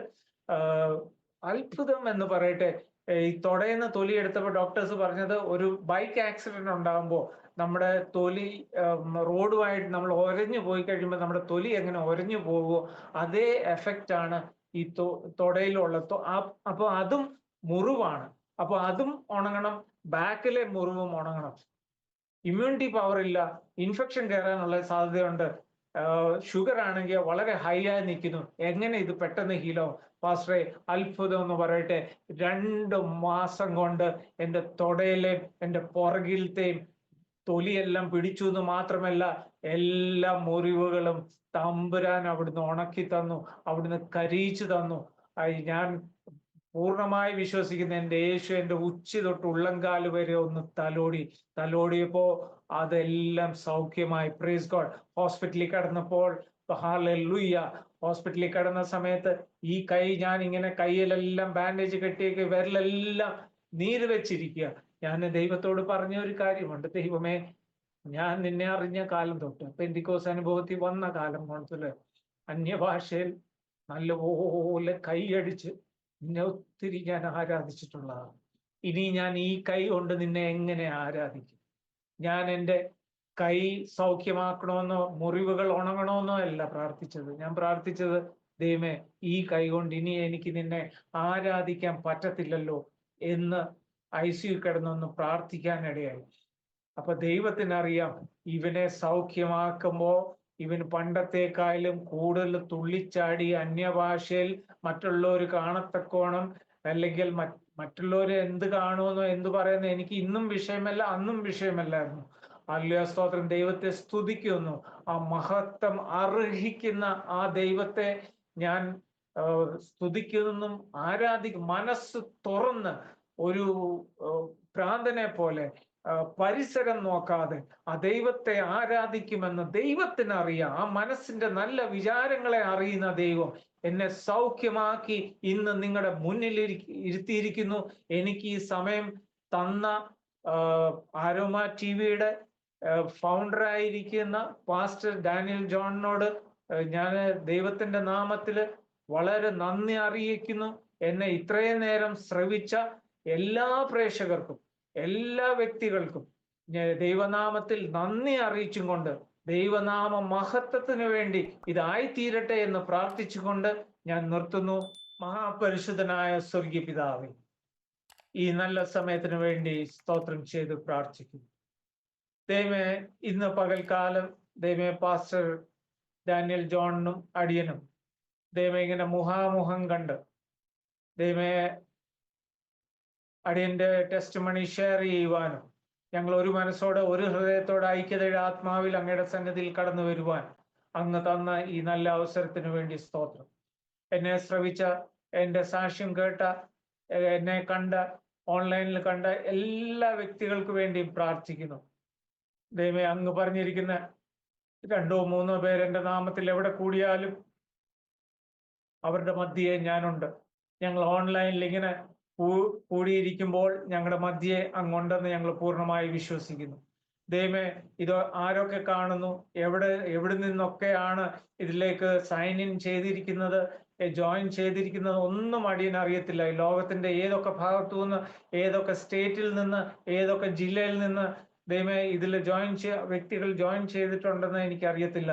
പക്ഷെ എനിക്ക് ഒരു കാര്യം അറിയാം, ആരൊക്കെ ഇതിൽ ജോയിൻ ചെയ്തിട്ടുണ്ടോ, ആരൊക്കെ ഈ സാക്ഷ്യം അല്ലാതെ ഇനിയും കേൾക്കാൻ പോകുന്നോ, അവരെ ഒക്കെ ദൈവമേ അവരുടെ വിഷയങ്ങളുടെ മേൽ ഇന്ന് പകൽക്കാലം ദൈവം മറുപടി അയച്ചു കഴിഞ്ഞു. അതിനുവേണ്ടി സ്തോത്രം ചെയ്ത് പ്രാർത്ഥിക്കുന്നു. ദൈവമേ, ജനത്തിന് വേണ്ടി സ്തോത്രം ചെയ്യുകയാണ്. ദൈവമേ പ്രേക്ഷകർക്ക് വേണ്ടി സ്തോത്രം ചെയ്ത് പ്രാർത്ഥിക്കുന്നു. എല്ലാ പ്രേക്ഷകരെയും അവരുടെ കുടുംബങ്ങളെയും ദൈവമേ ഡാനിയൽ പാസ്റ്ററിന്റെ കുടുംബത്തിനെയും ദൈവമേ ഡാനിയൽ ജോൺ പാസ്റ്ററിന്റെ ടീമിനെയും ദൈവമേ അരോമ ടിവിയിൽ വർക്ക് ചെയ്യുന്ന എല്ലാവരെയും ദൈവമേ ധാരാളമായി അനുഗ്രഹിക്കണം.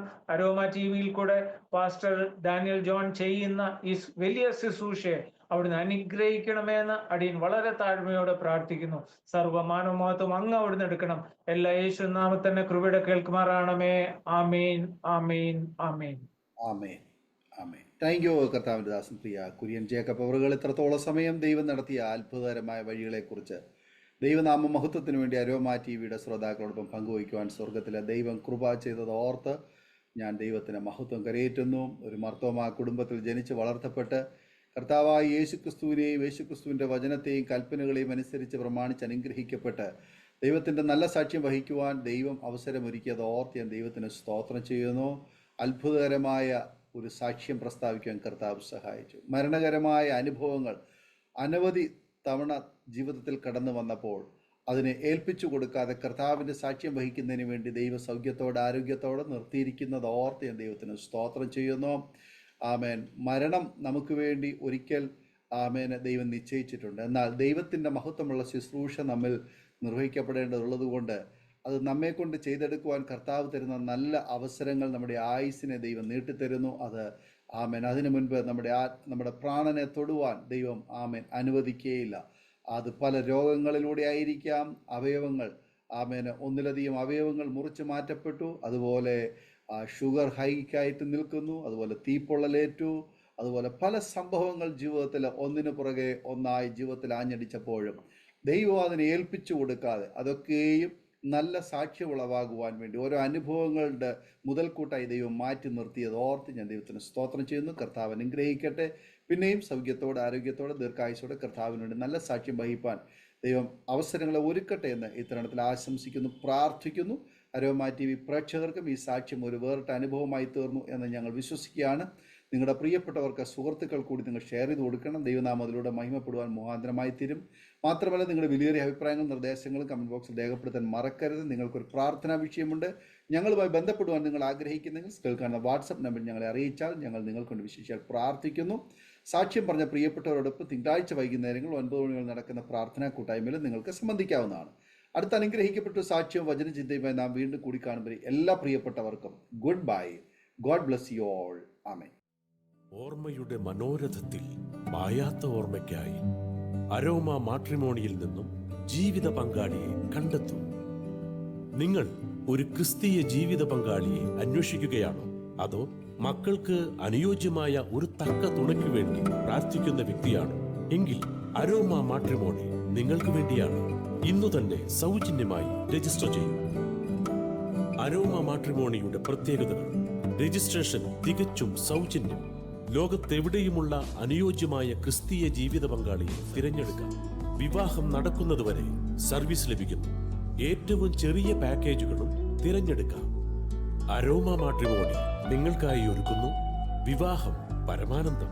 Email aroma matrimony2020@gmail.com